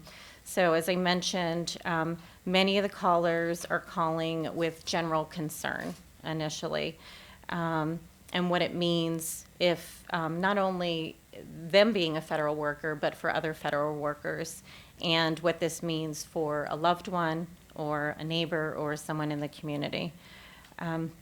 Callers are extremely frustrated with the government.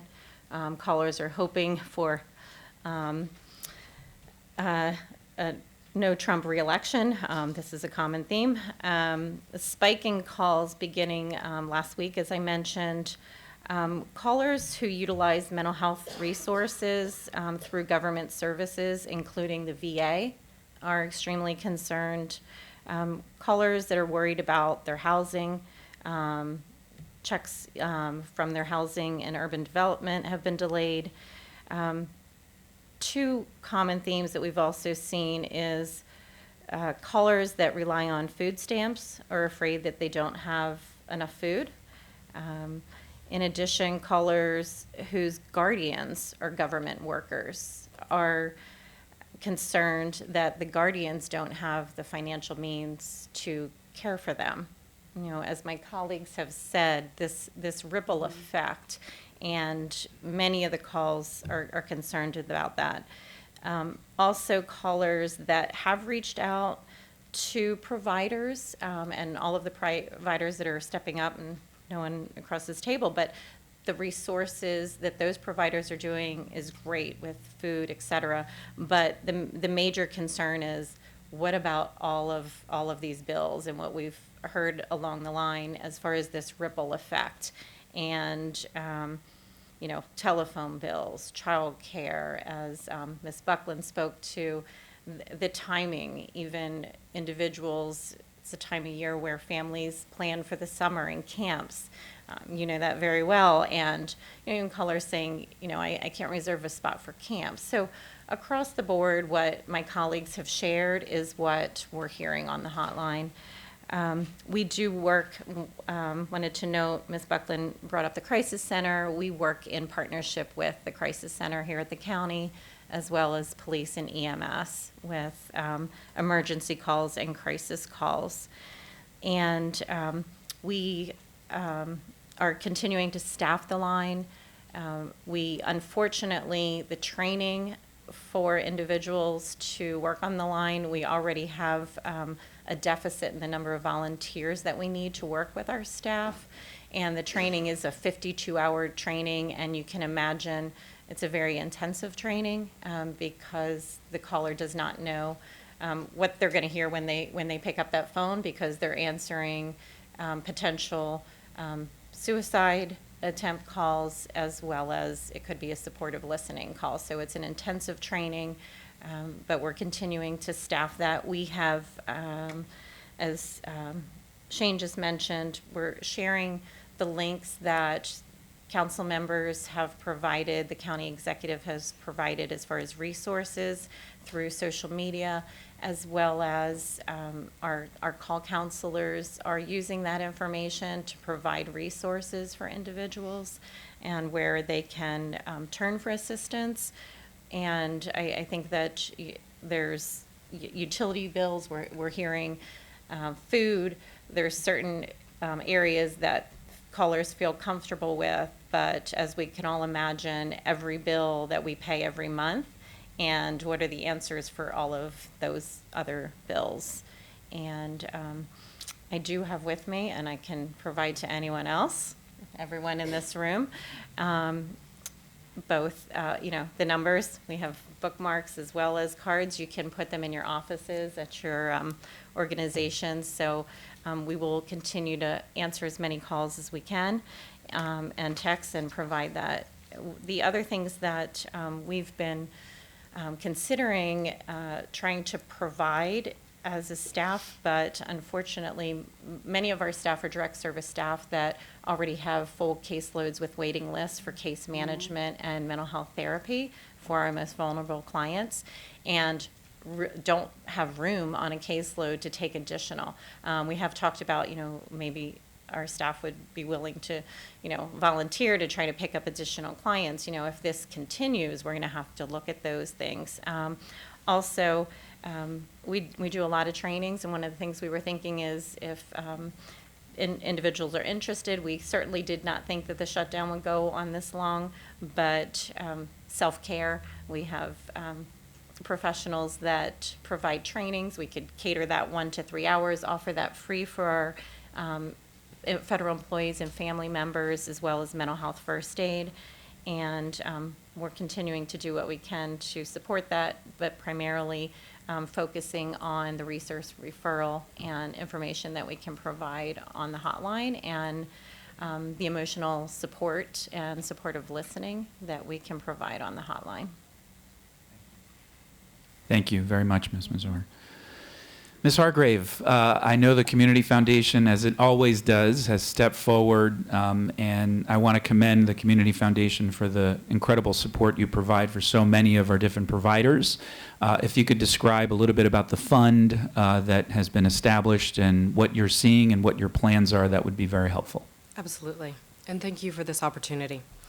For the record, I'm Anna Hargrave. I'm the Executive Director of the Montgomery County Office of the Greater Washington Community Foundation, which was established really with two goals.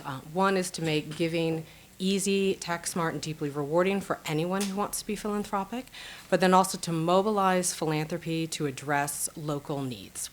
On the first point, we manage hundreds of giving funds set up by individuals, families, businesses around the region, so that way they can support all the causes they care about. Collectively, they gave over $90 million last year, and we're proud that most of that stays right here in our region. Additionally, we have convened funders who want to team up on particular issues, so that way they can leverage their contributions to go deeper.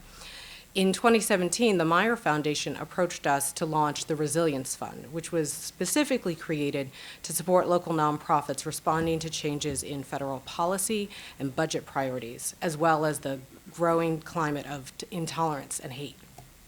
To date, we've raised and leveraged over $1 million, which has been focused on helping neighbors affected by immigration policy changes, as well as efforts to build more community cohesion and combat anti-other sentiment.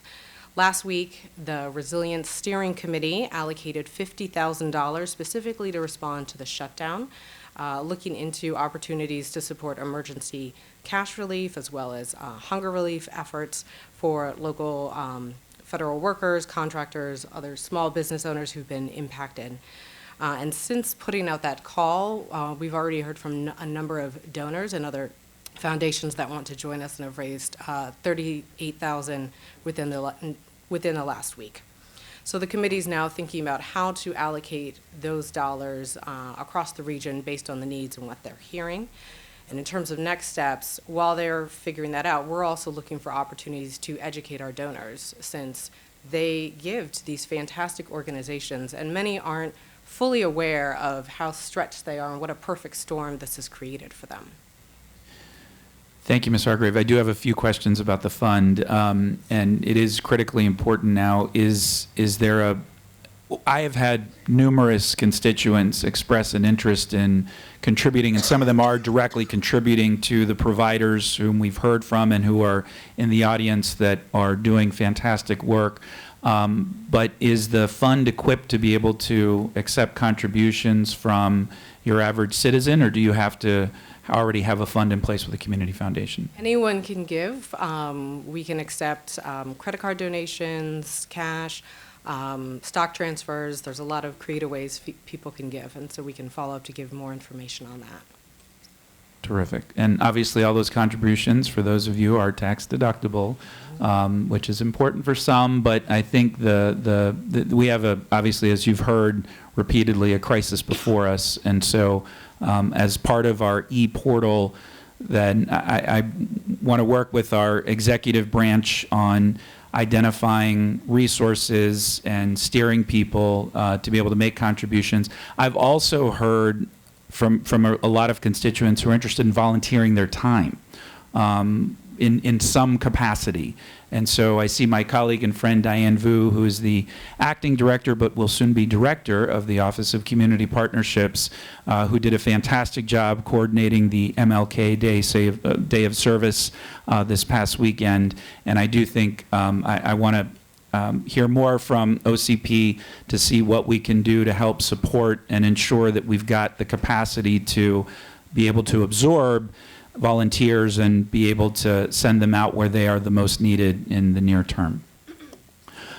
We do have other providers in the audience. We've covered a lot of bases here today. I see Cornerstone, who is a rock star in our community and does so much. We also serendipitously happen to have a number of providers from our disability community in the audience who we will hear from after this particular session is over, and I'm sure are also in their own way feeling the impacts of the shutdown, and look forward to having that conversation in a little bit.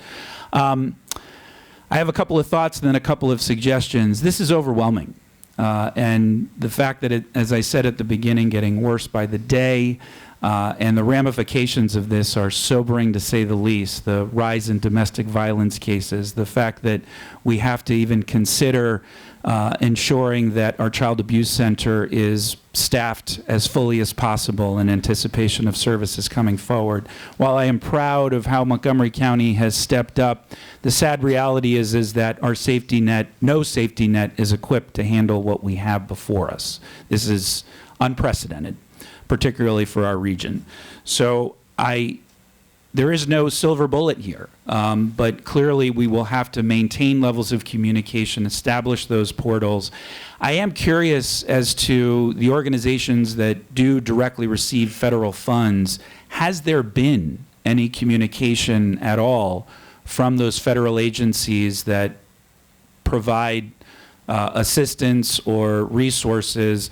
Mr. Spann or Ms. Susie Sinclair, has there been any notification or any communication that is at all helpful?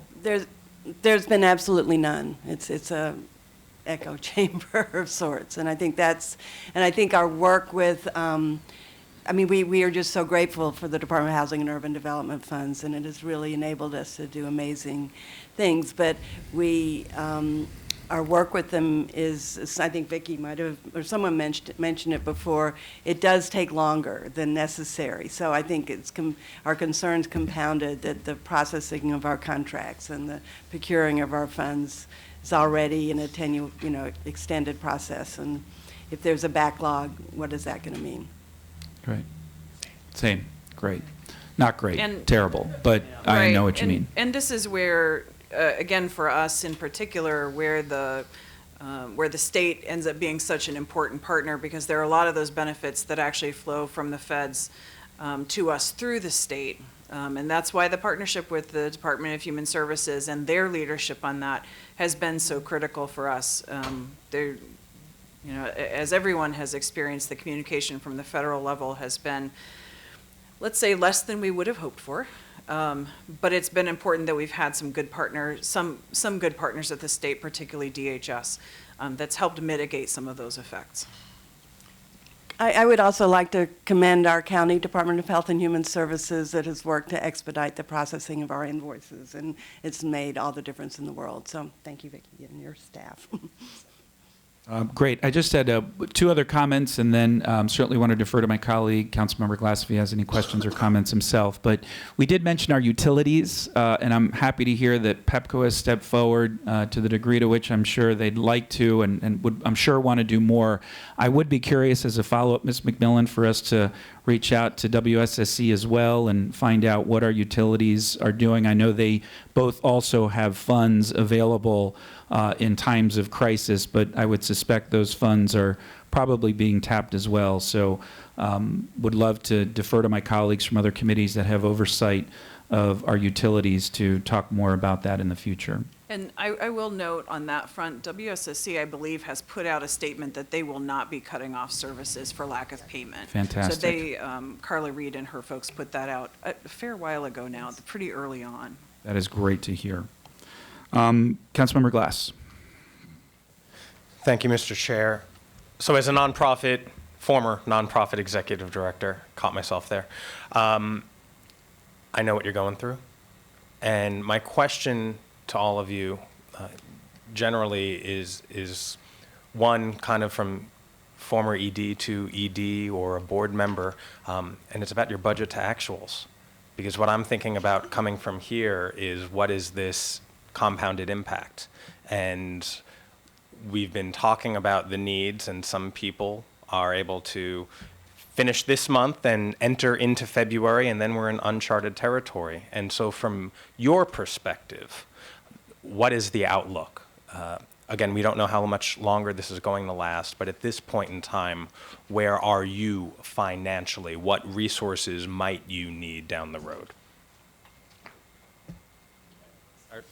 I think we're fine on utility assistance for the time being and assisting folks with utility bills.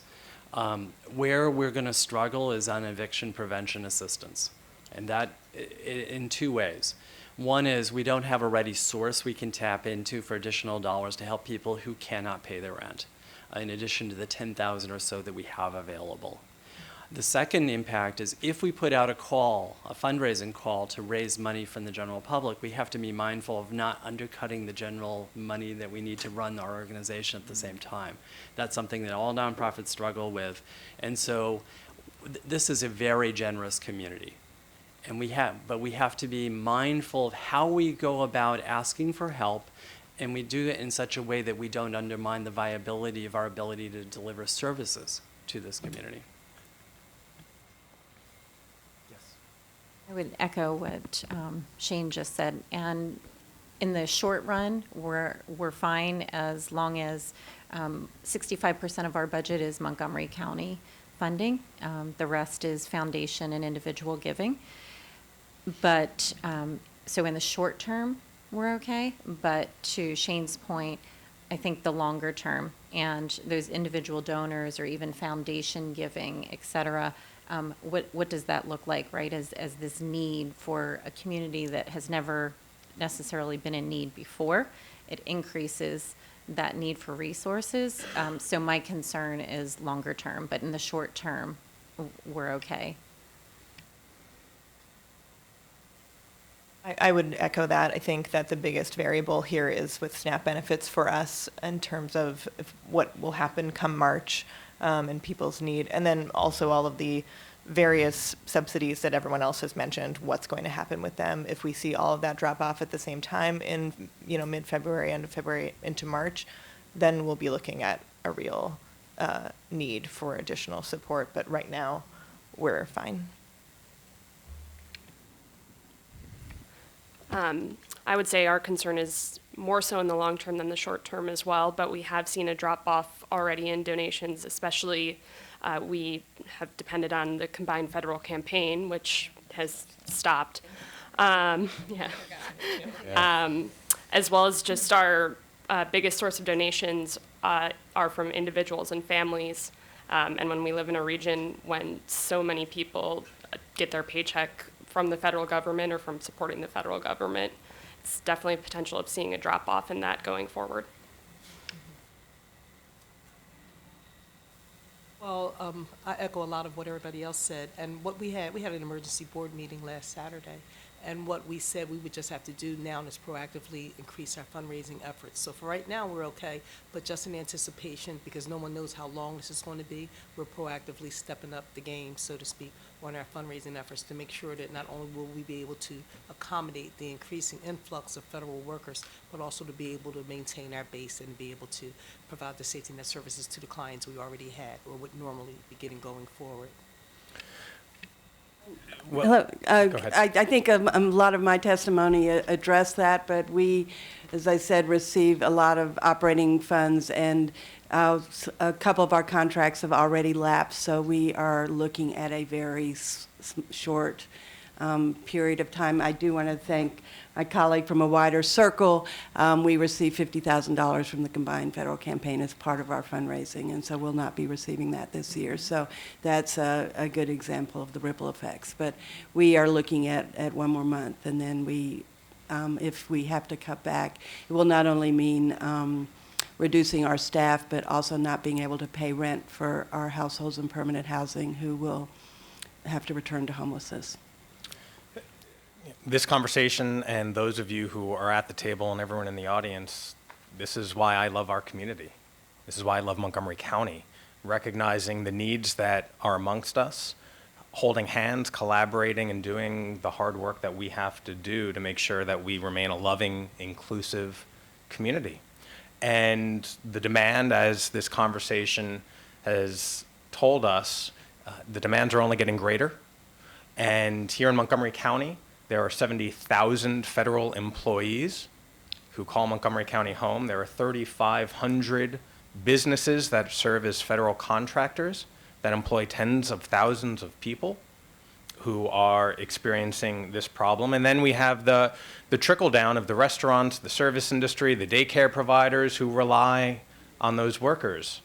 And this is a big problem. And one of the major takeaways from me is hearing about the stress. Not that I'm surprised, but to hear it from you as the providers, the stress that it's causing families and how that's manifesting itself. And I would love to help promote the resources so that our children and families are safe and have the protections that they need so that this trauma, which is what we're talking about, a national trauma, is maintained or is at least compartmentalized in certain areas. And so I just want to express my gratefulness to all of you, the HHS, the department, our nonprofit community, our philanthropic community as well. And I just want to pledge to you that our social safety net will not unravel. It will only get stronger through these conversations. And I know that we all share the same commitment and hope that this situation ends. And I implore whoever might be listening or watching or working on our behalf down on Pennsylvania Avenue, that this needs to end soon. Extraordinarily well said, Councilmember Glass. Just a couple comments to add. One, I would love, Ms. McMillan, I'd love to talk to my former colleagues in the Recreation Department about seeing, I know the Recreation Department has really stepped up, and a number of executive branch agencies have as well, but would love to get a briefing on what the executive branch is doing. And for example, setting aside summer camp placements, I think makes a lot of sense. And if there are those low-hanging fruit opportunities we have that we have direct control over, would love to explore those fully. I want to also echo Councilmember Glass's statements. As I said, this is an extraordinarily frustrating and unprecedented situation, but the struggles that our federal workforce are facing now are struggles that families face in our region all year round. It's just being amplified, and the sheer volume and nature of what we are seeing is truly unprecedented. And I commend our nonprofit providers for the work that you do every day, but particularly what you're doing now to respond to this crisis. We do stand with you. And to the degree to which we can be helpful to amplify your message, to let folks know about your great work, to direct resources that have been identified by residents as wanting to contribute or volunteer time. If there are policies in place that are in your way right now at the local level, please let us know about those. This is going to have to continue to be an all-hands-on-deck approach for the foreseeable future. God forbid, 2 weeks from now, if we are still in this shutdown, I do call on us to have an additional session because there will be a crisis at hand, as has been made very clear, should this continue into March. And then there really will have to be emergency provisions that the council has probably never had to take up in quite this form that will have to be considered to get us through this unbelievably difficult time. Thank you again, all of you. Our office and door is open to all of you, and we will now move on to the next item on the agenda. Thank you all so much. Yes. Please, yes, Mr. Gordon. To speak with you and Coach Member Glass, but also for all the members of the panel and anybody else. I'm doing a story today that tries to answer the question, the average person, what can they do to help? Just the average person, what can they do to help? I'll be in the hallway. Please just come up. That'll be the only question I'm asking. There are no wrong answers. Great. Thank you, Mr. Gordon. Why don't we take a 5-minute break, and then we'll move on to the last item on the agenda. All right. Thanks, everybody. Apologize for the delay, and I really appreciate everyone's patience. We will now move on to the third item on the agenda.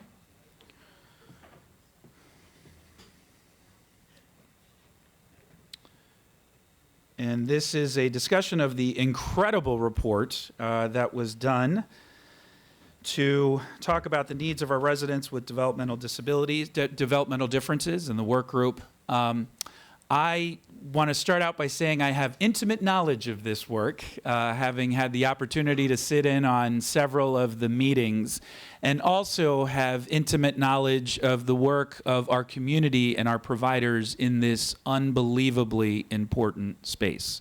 What you do is, as we discussed before, talking to our colleagues and other nonprofit organizations, you provide support for families and clients that is so important on so many different levels.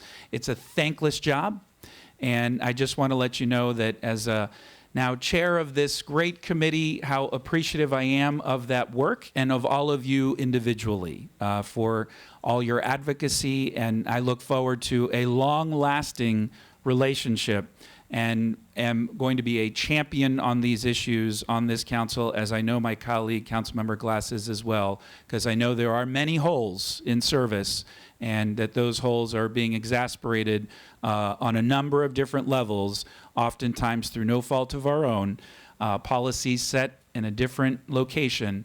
But I just want to start from that space and thank all of you, and also acknowledge the great work of our council staff on this particular report as well, which I know took a lot of time and energy. So with that, unless Councilmember Glass, you have any opening comments, why don't we go ahead and get started then. Ms. McMillan, if you can walk us through the presentation. And let's make this free form so that Councilmember Glass, if you have questions as slides appear, let's go ahead and ask them at that time. So I'll do some slide presentations. I'll take you through a little quickly since we're a little late in the day.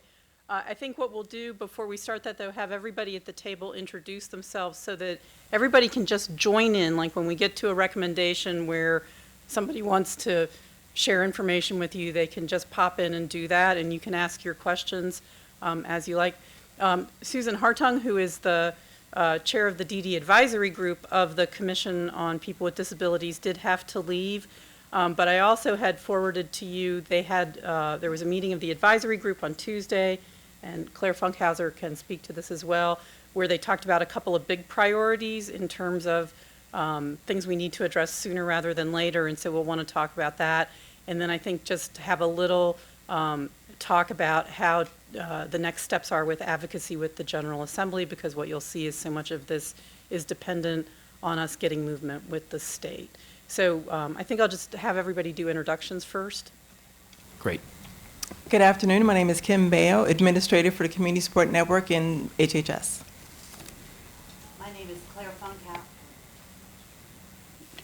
My name is Claire Funkhauser. I have a 44-year-old son with severe autism, and I'm a former member of the Montgomery County Commission on People with Disabilities. Thank you, Claire.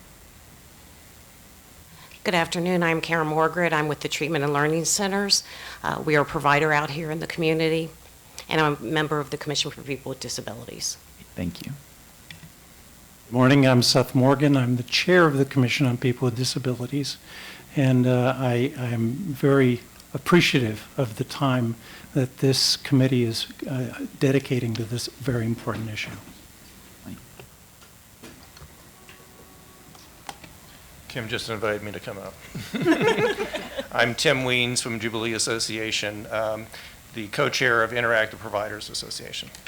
Great. Thank you. And I see some excellent providers out in the audience, PCRs in the house. Appreciate everything that you guys do. Mm-hmm. So the background on this you're already a little familiar with. The last council asked to have a look at the needs for county residents with developmental differences. And the specific request actually from Mr. Leventhal was that he wanted to leave behind a report that was very educational. And actually, let me stop you there. I should have mentioned this in my opening comments, how grateful I am to Councilmember Leventhal for his leadership in this space and how appreciative I am for him to initiate this report, which will be invaluable as we transition to this new council and our new county executive. And so, and that had recommendations that were actionable. And so as we take you through this, and of course, Mr. Albernoth, you were a member, so you know how the meetings went. Everybody was invited. We had a lot of discussion. We could have done more because there are many more areas that we couldn't even touch on, but we wanted to make sure that the report was presented to the last council and then available for the new council to start with. So I just would say that quickly, the report contents, there's system-wide recommendations. There is a section that has the stories and experiences of families, which is, it's just very enlightening if you don't have the situation in your family or you're not working with many of these folks. It's very enlightening to read what the challenges are in terms of services and care and transitions. There are some data and trends, information on FY19 county government funding, and then the report has a series of white papers that looked at some specific areas and have specific recommendations for each of those areas, and their coordination of community services, health and wellness, law enforcement, public safety, respite, transportation, employment, housing, recreation, transitioning youth, and waivers. I would, just as a brief thing, the OLO did a report in 2017 on people with intellectual and developmental disabilities. And so we only have data related to certain groups, like we have data of school children, but in terms of data about the total number of people in a community that are faced with these issues, there are some different estimating methods. And the Office of Legislative Oversight used the Larson method to estimate that there are probably about 7,170 adults and 8,240 children with IDD in Montgomery County based on the population. The group did look at some of the data and looked at from 2013 to 17, we had a population increase of about 4.3%. The population aged 5 to 17 increased 3.4%, but at the same time, the number of MCPS students aged 3 to 21 with autism increased by 17.9%, and with an intellectual disability by 5.3%. There are CDC studies showing the prevalence of autism spectrum disorder for 8-year-olds, which is a point that they're studying, went from 1 in 150 in 2002 to 1 in 59 in 2014. And Maryland's one of the study sites, and it did have higher rates than the network as a whole. 1 in 31 among boys 8 years of age and 1 in 139 among girls. And the group had a lot of discussion about, you know, we don't really know the reasons for all of these. We just can see what the trends are. Is there better diagnosis? Is there earlier diagnosis? Is there recognition of a wider range in the spectrum? Whereas many years ago it was people with more severe autism that were recognized, and now we recognize people at a lesser end of the spectrum. So we don't really know, you know, all the reasons, but it is important to see the trends that are in the need. This is just a little bit of information that talks to you about wait lists, people not receiving services. We know there are always hundreds and thousands in different categories that are not. This is really one of the key things that the group wants to have the council and the delegation get involved with and advocate around and monitor, which is the DDA transformation plan. This was announced in 2015, and it has a vision for people with developmental disabilities having full lives in the communities of their choice, where they're included to participate and are active members. There's a call to action that creates a flexible person-centered, family-oriented system of support. And there's a lot of implementation that has to go with this, and it includes new waiver structures, a requirement for individual person-centered planning, implementation of a community settings rules that could limit the number of people with IDD that can participate in a program, and restricts programs that have only participants with IDD. It requires providers to have flexibility to respond to same-day individual requests, and it will potentially limit the number of people in group homes, and also actually the relationship of people choosing both where they live separately from who their service provider is. And so there are some other issues around that. The rate setting study, and the rate setting study began in 2015. This is to look at all of the rates statewide, whether it's going to be regional, how they're going to be set.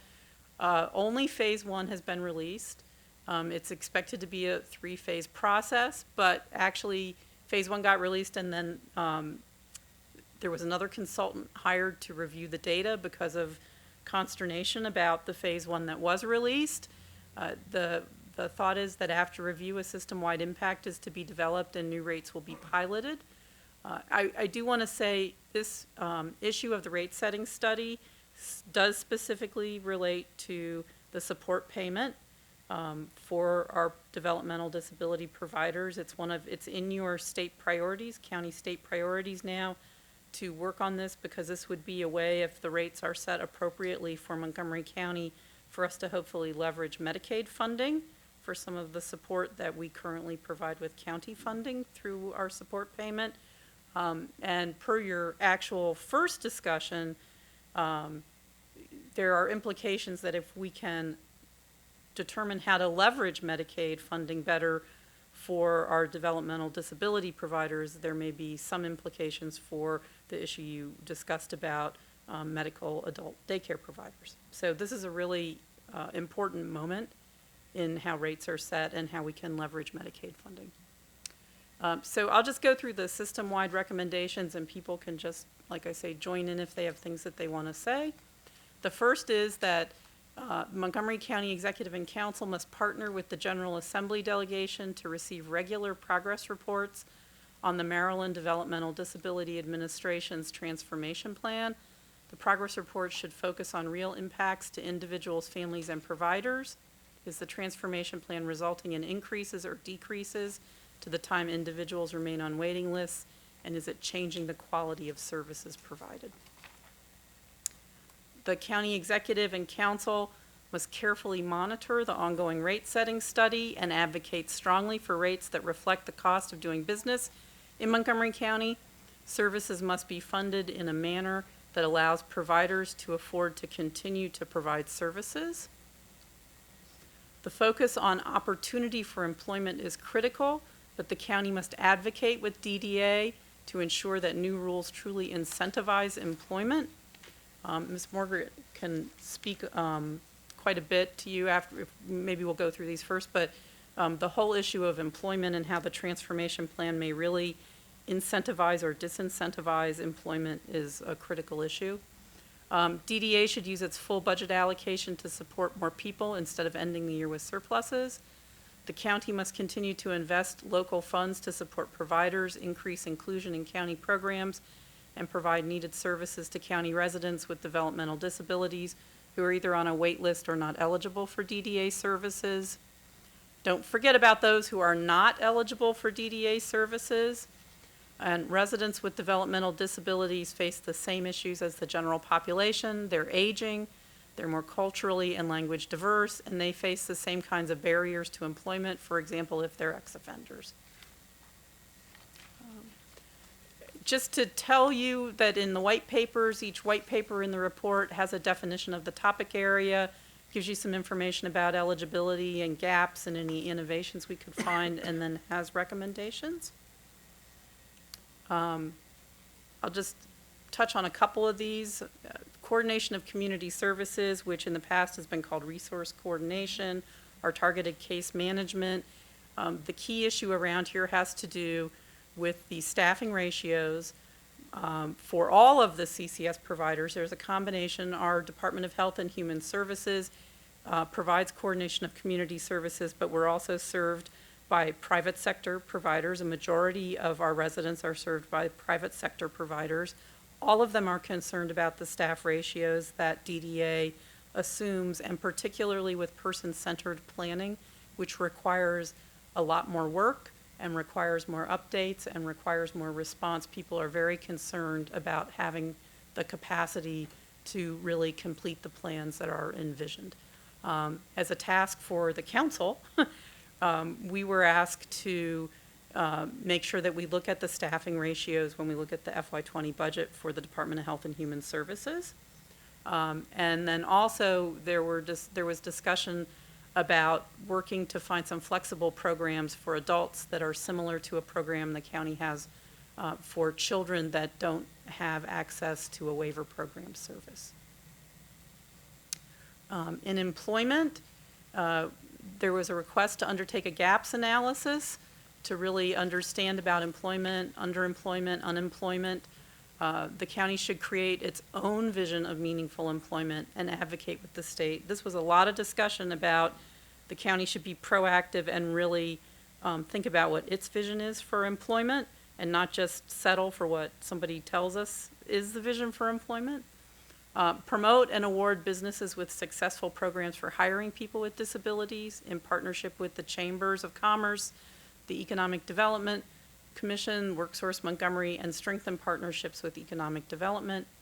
Advocate for rate structure and billing system that keeps organizations financially stable and supports drop-in visits and phone support. I'm actually going to stop here for just a second, and I think I'm going to ask Karen, this issue of, because this fits both with the rate setting study and the transformation plan, and we've had a lot of discussion about how changes may not allow them to do some of the smaller things they were able to do, like address things in phone calls as opposed to face-to-face visits. And I think I'd just like you to talk about that a little bit. Thank you. Yes, I can address this to a degree.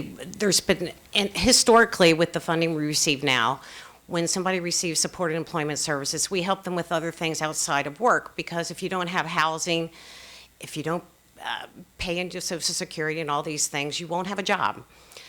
So now we're able to provide those services. In the future, moving forward under the transformation plan, organizations such as TLC is not going to be able to do that because that's going to be considered not job coaching. So they're saying, well, I was just up at a meeting with DDA a couple weeks ago, and they're saying, well, that's going to be fraud under the new program. But what you could do is put them under personal supports. But this person doesn't need personal supports every month. And so why would we put them 10 hours of personal supports a month when we can only need to provide them 5 or 10 hours a year? So that's not really a feasible type program. Also, we're going to lose 50 to 60% of our budget right now for supported employment, which is going to be called employment supports, which is going to be decreasing in staff as well as decreased supports that we can provide people.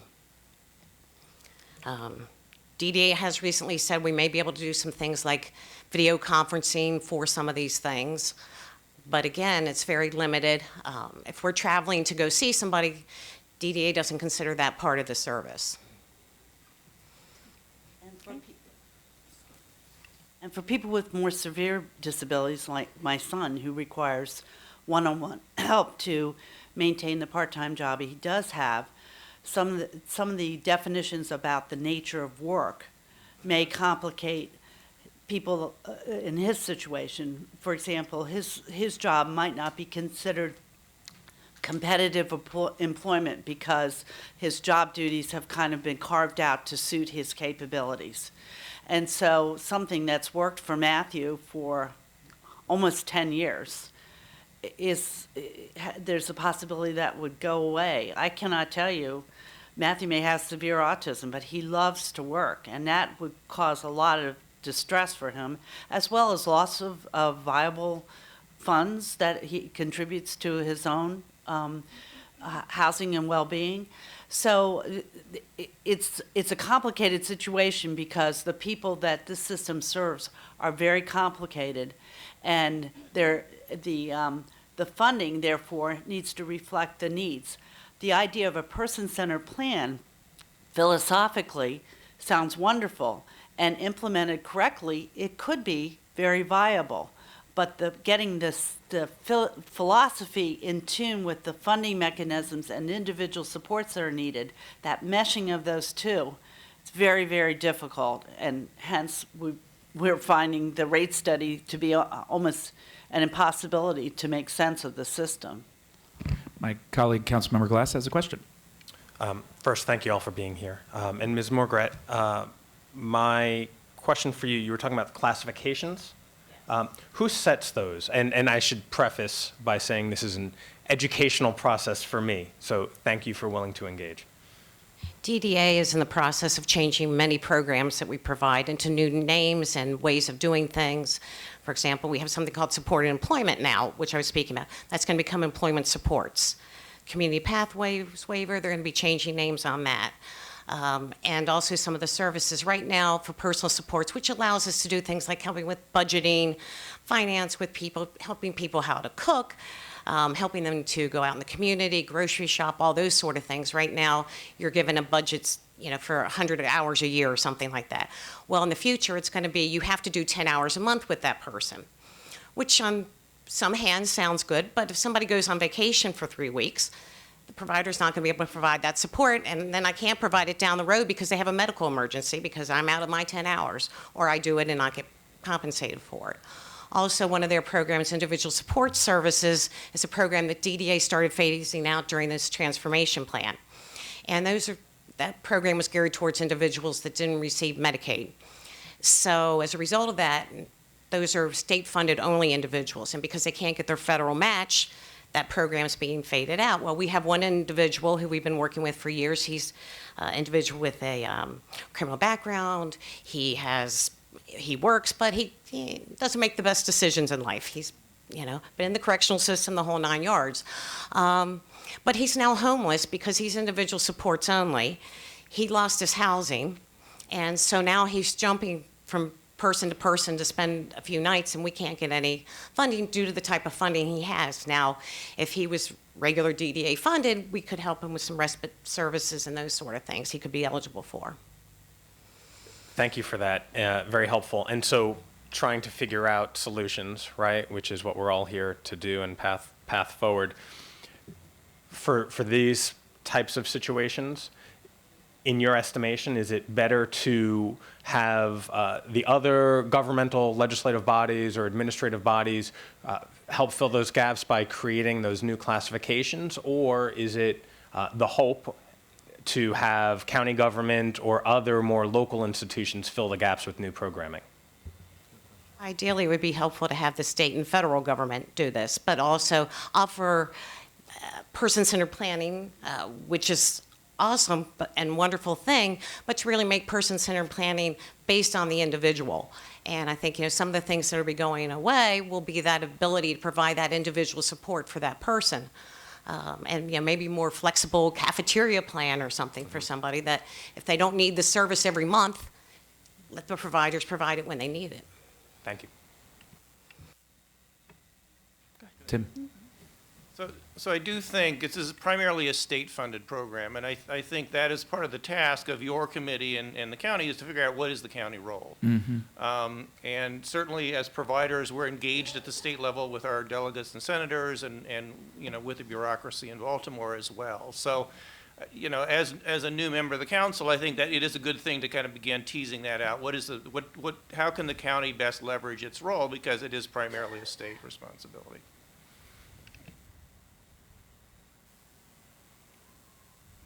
In health and wellness, the recommendations really have to do with increasing awareness and education about services and educational opportunities for physicians and dentists and psychiatrists and therapists to train on working with people with IDD.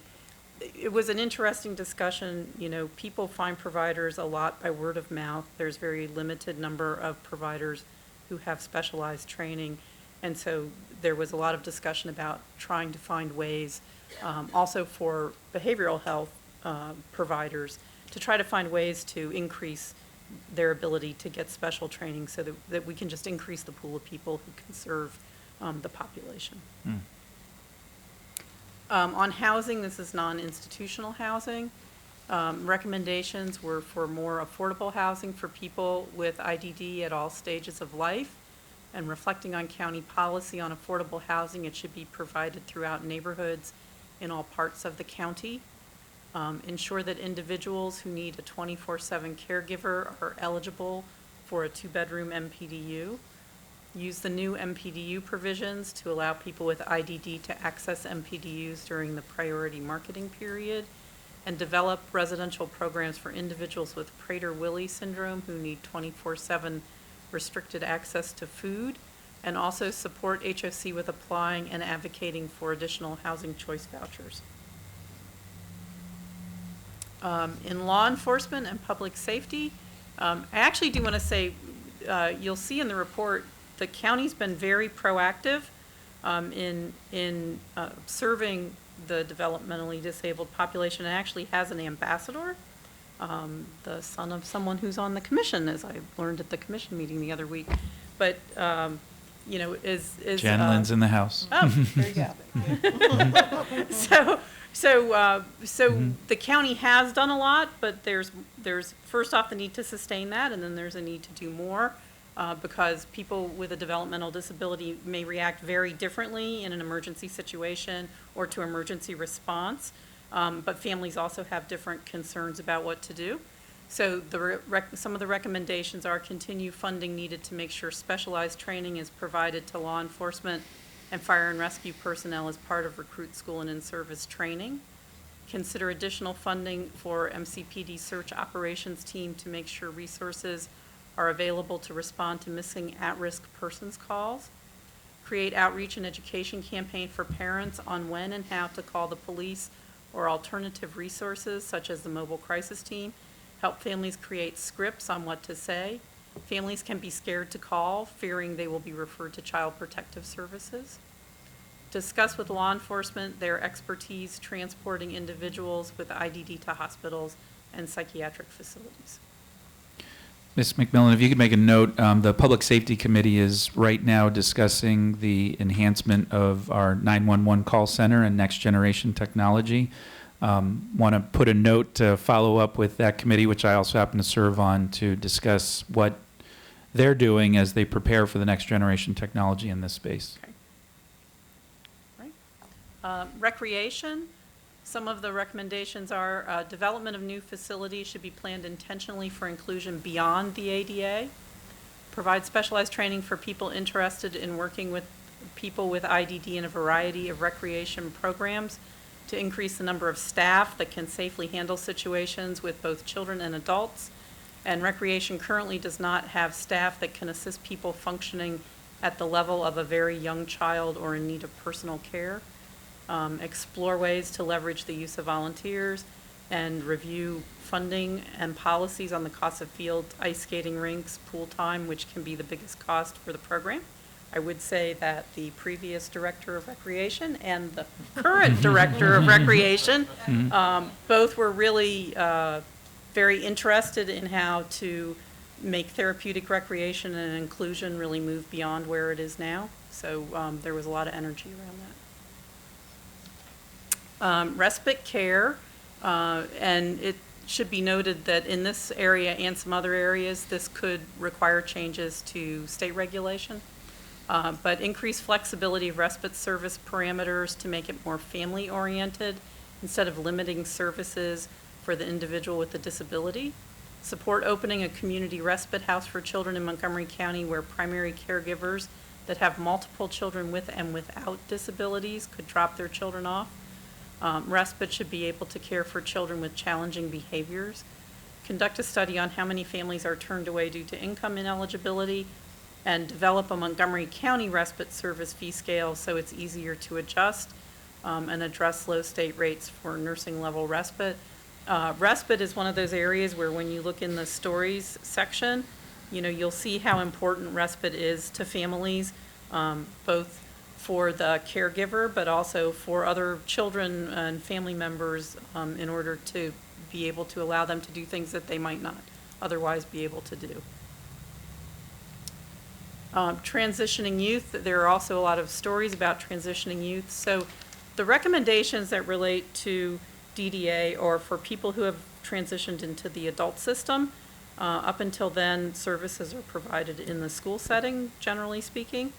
And I think that one of the big discussions, which is also in here, is that many families are surprised and unprepared that their child who has been receiving services in school that are mandated, right? They're assessed, they're mandated, they get services all the way through school, and then when they get to the adult system, they're not eligible for services. Mm. And so they've gone from a system where they've had a lot of support and programming to one where it's unclear whether there'll be a plan, well, if they're even eligible, and then also if they're eligible, like what will the plan be, and are there service providers to pick that up, you know, in a reasonable amount of time after school ends.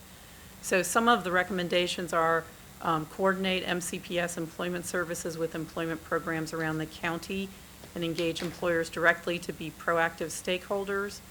Integrate transitioning youth planning with person-centered planning to increase coordination of services.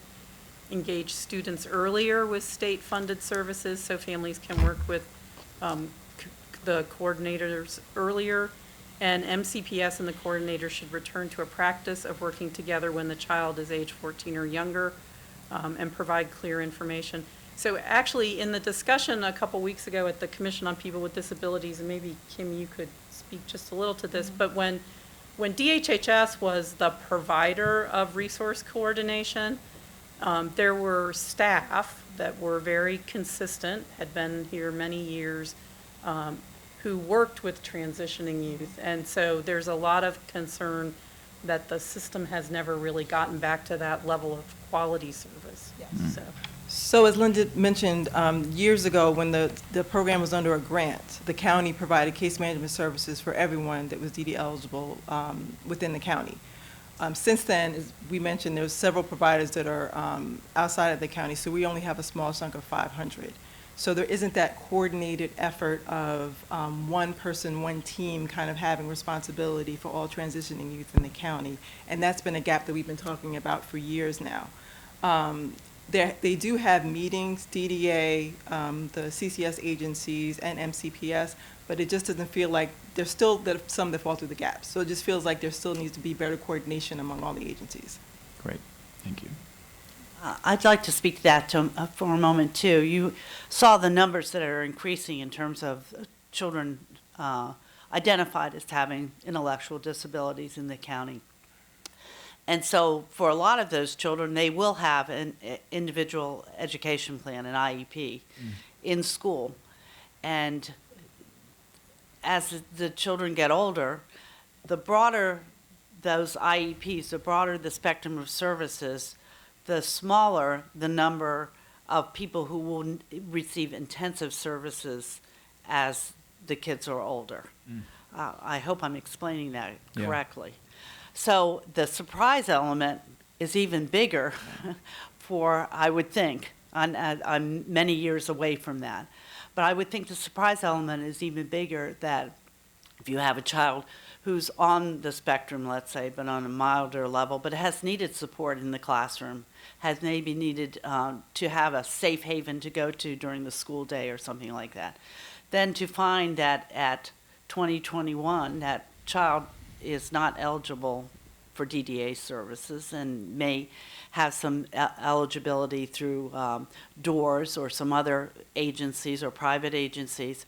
But that must be very disheartening for parents. I can only imagine, like I say, I would imagine that experience is going up rather than down.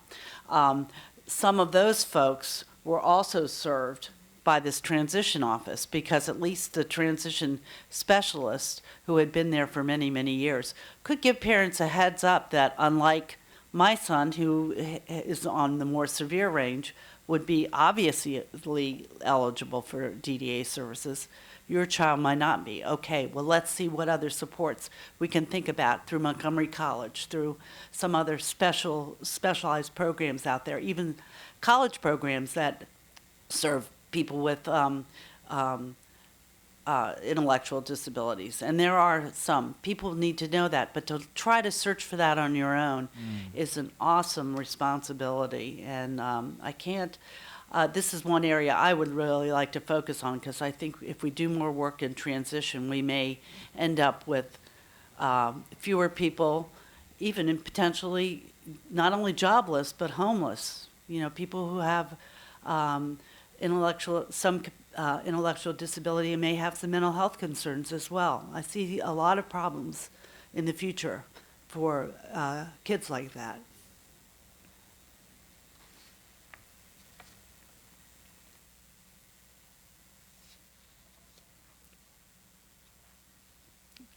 The next area was transportation, and some of the recommendations were to advocate with DDA to allow the county to reinstate the CAP program or innovative options in partnership with service providers.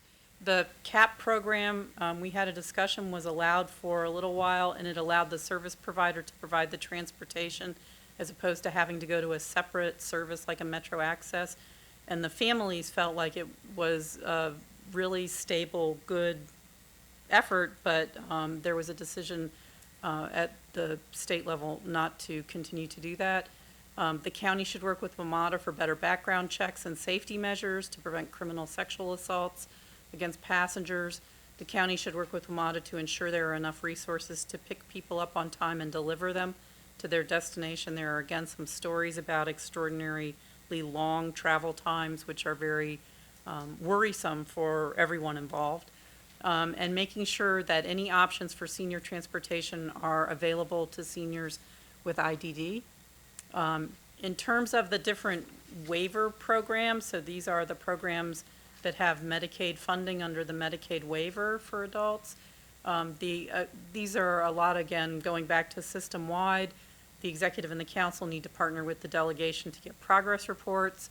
You need to evaluate the structures for the waivers to see which are more restrictive or if they're increasing or working against inclusion, monitoring the rate setting study, and then also receiving updates on the impacts of the community settings rules on housing and programs. And so that's kind of a general overview of the report.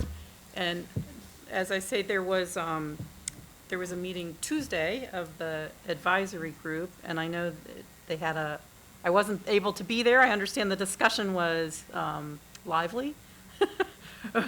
But there was, I do understand that there were priorities around the rate setting study and also the definitions and operational procedures around the community pathways waiver. And so I don't know if anybody wanted to speak to a little bit of the discussion around that. I feel like I'm taking over, but as a parent who's been active in this for now over 40 years,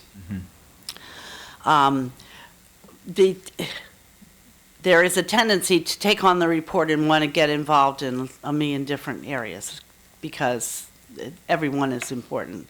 But right now, I was so heartened to hear that this report and its recommendations, especially in terms of how the state works with DDA and with Medicaid to fund things, and this transformation plan, has become one of the county's priorities. That has never happened in my time on the commission or since. And it's very gratifying to me that the council and the executive, the new council and the new executive, have taken this so seriously. And the lively discussion was, let's try to hone in while the legislation, while the General Assembly is in session. We really need to concentrate on maximizing the interaction between Montgomery County and our delegation to monitor this, to ask questions of DDA. The legislature provides oversight. Not only are there questions needed about how this whole transformation plan is being implemented and the potential of the rate studies, but also in the past, DDA has basically handed excess dollars back to the general fund on funds it has not spent. Yes, Mr. Glass, it's true. I see your eyes widening. If you can imagine our horror at something like that, which affects not only people in current services potentially, but also people on the waiting list, kids coming out of school and who could be accessing services that DDA would provide. So all of that needs to be much more finely looked at by the legislature as far as our group is concerned, and the time is now. And that was what the lively discussion was, trying to hone in on what our strategy should be, working with you all, working with the Office of Intergovernmental Affairs, providing whatever support we can to reach the members of the General Assembly. Yeah, I was just going to echo that. I think one of the reasons I've been so quiet is because I don't have a child with this particular issue, and I think it was important to hear those who do. However, to me, as the chair of the Commission on People with Disabilities, it was astounding that for the last several years they've given millions of dollars back to the general fund for Maryland from DDA because they couldn't find a good use for it. And yet they have a waiting list of over 1,000 people.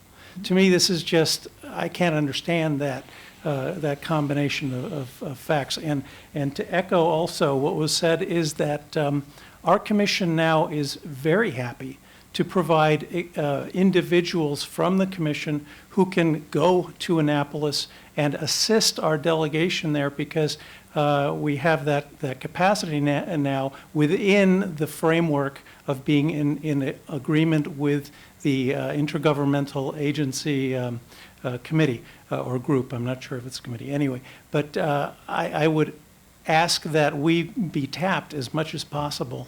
And we're talking about short time because it is the current legislative period in Annapolis. So, you know, emphasizing to our delegation the importance of this and the availability of support from our commission. I think it's imperative. Well, as a direct follow-up to that recommendation, and I feel the urgency, and you're absolutely right, there's an opportunity before us because there are a number of new members of the delegation as well. Delegate Lutke, although he's not a new member of the delegation, has been a champion on these issues and has a brother who is in the DD community. And State Senator Craig Zucker is also very intimately involved in these issues and has a son on the spectrum. And so I have spoken to both of them, and what I will propose, and Ms. McMillan, I will work with you on, and Councilmember Glass, I will work with you and your incredible team on as well. And when Councilmember Craig Rice arrives back from Ethiopia, I suggest that we take this show on the road. I suggest that we establish a meeting at a time that we will get the most participation. But while obviously we would love the entire delegation there are some key players who we want to make sure are there, and we will work on making sure that they are. What I would suggest is that we modify this presentation to focus on those issues that do cross over with the state, acknowledging that we will have very little time with our colleagues in the legislature, because obviously while they're in session, they're pulled in a million different directions, and we want to be sensitive to that. We will work with Melanie's office to identify when the best time is, and this will be a conversation. It will be a dialogue. It will be a little less formal than what we have here. It won't be an official hearing. It will be a conversation to make sure our delegation is aware of the urgent need before us, what some of those challenges and opportunities are. We will not resolve every issue, but we certainly want to make sure that this is in our radar screen and that we have a long game to make sure that, number one, we hold DDA accountable for their communication, which I know has been lacking in some instances. And as is often the case, working in a bureaucracy, your answer depends on who you ask. That is not acceptable. And there needs to be clear communication in the rollout of all three phases, but particularly phase one. And number two, the policy implications of, I think it's astonishing that resources had to be returned. That clearly means there's a problem in the administration, and that will need to be addressed, hopefully not just by policy. And so that will be an urgent need. As far as the other recommendations, I would love, we have the commission, which does outstanding work, and I see Betsy in our audience, who's a good friend and a family friend. And so clearly that is a space and time for us to be able to continue this dialogue and to make sure that we reinforce these recommendations. But this group in particular, I was very impressed by. The trust that was established, the communication was really valuable. And so to the degree to which we can keep the band together, I think would be great, because there is some low-hanging fruit within those recommendations that don't cost any money, that we can implement almost immediately with just a couple of phone calls and some shifts in policy and a focus on these issues. And so I want to implement as much of this as we can. And then the last thing I'll say for now on this issue is, one thing I've observed, and Ms. Lynn's participation through her son in our public safety space is a good example. But what I have found to be true, there are a lot of existing committees on workforce development issues, on housing issues. Rarely have I seen somebody from the DD community formally sit in those groups. And that needs to change. And so I do want to explore, and as we have, different commissions, these issues are not isolated. They are not in a vacuum, and we treat them as though they're in a vacuum. And that's a problem. So that's something I want to focus on as well. And I think there's some space that some work that we can do in that space as well. So I want to thank all of you so much for your patience, for waiting out this very long session. The immediate need is scheduling that meeting at a time that we are all available, and we'll work on that as soon as possible and target February to make that happen. And we will continue the dialogue regarding the other recommendations. This is not a report that is going to sit on a shelf. You have my word. This is very exciting, and we need to keep this work going. Thank you.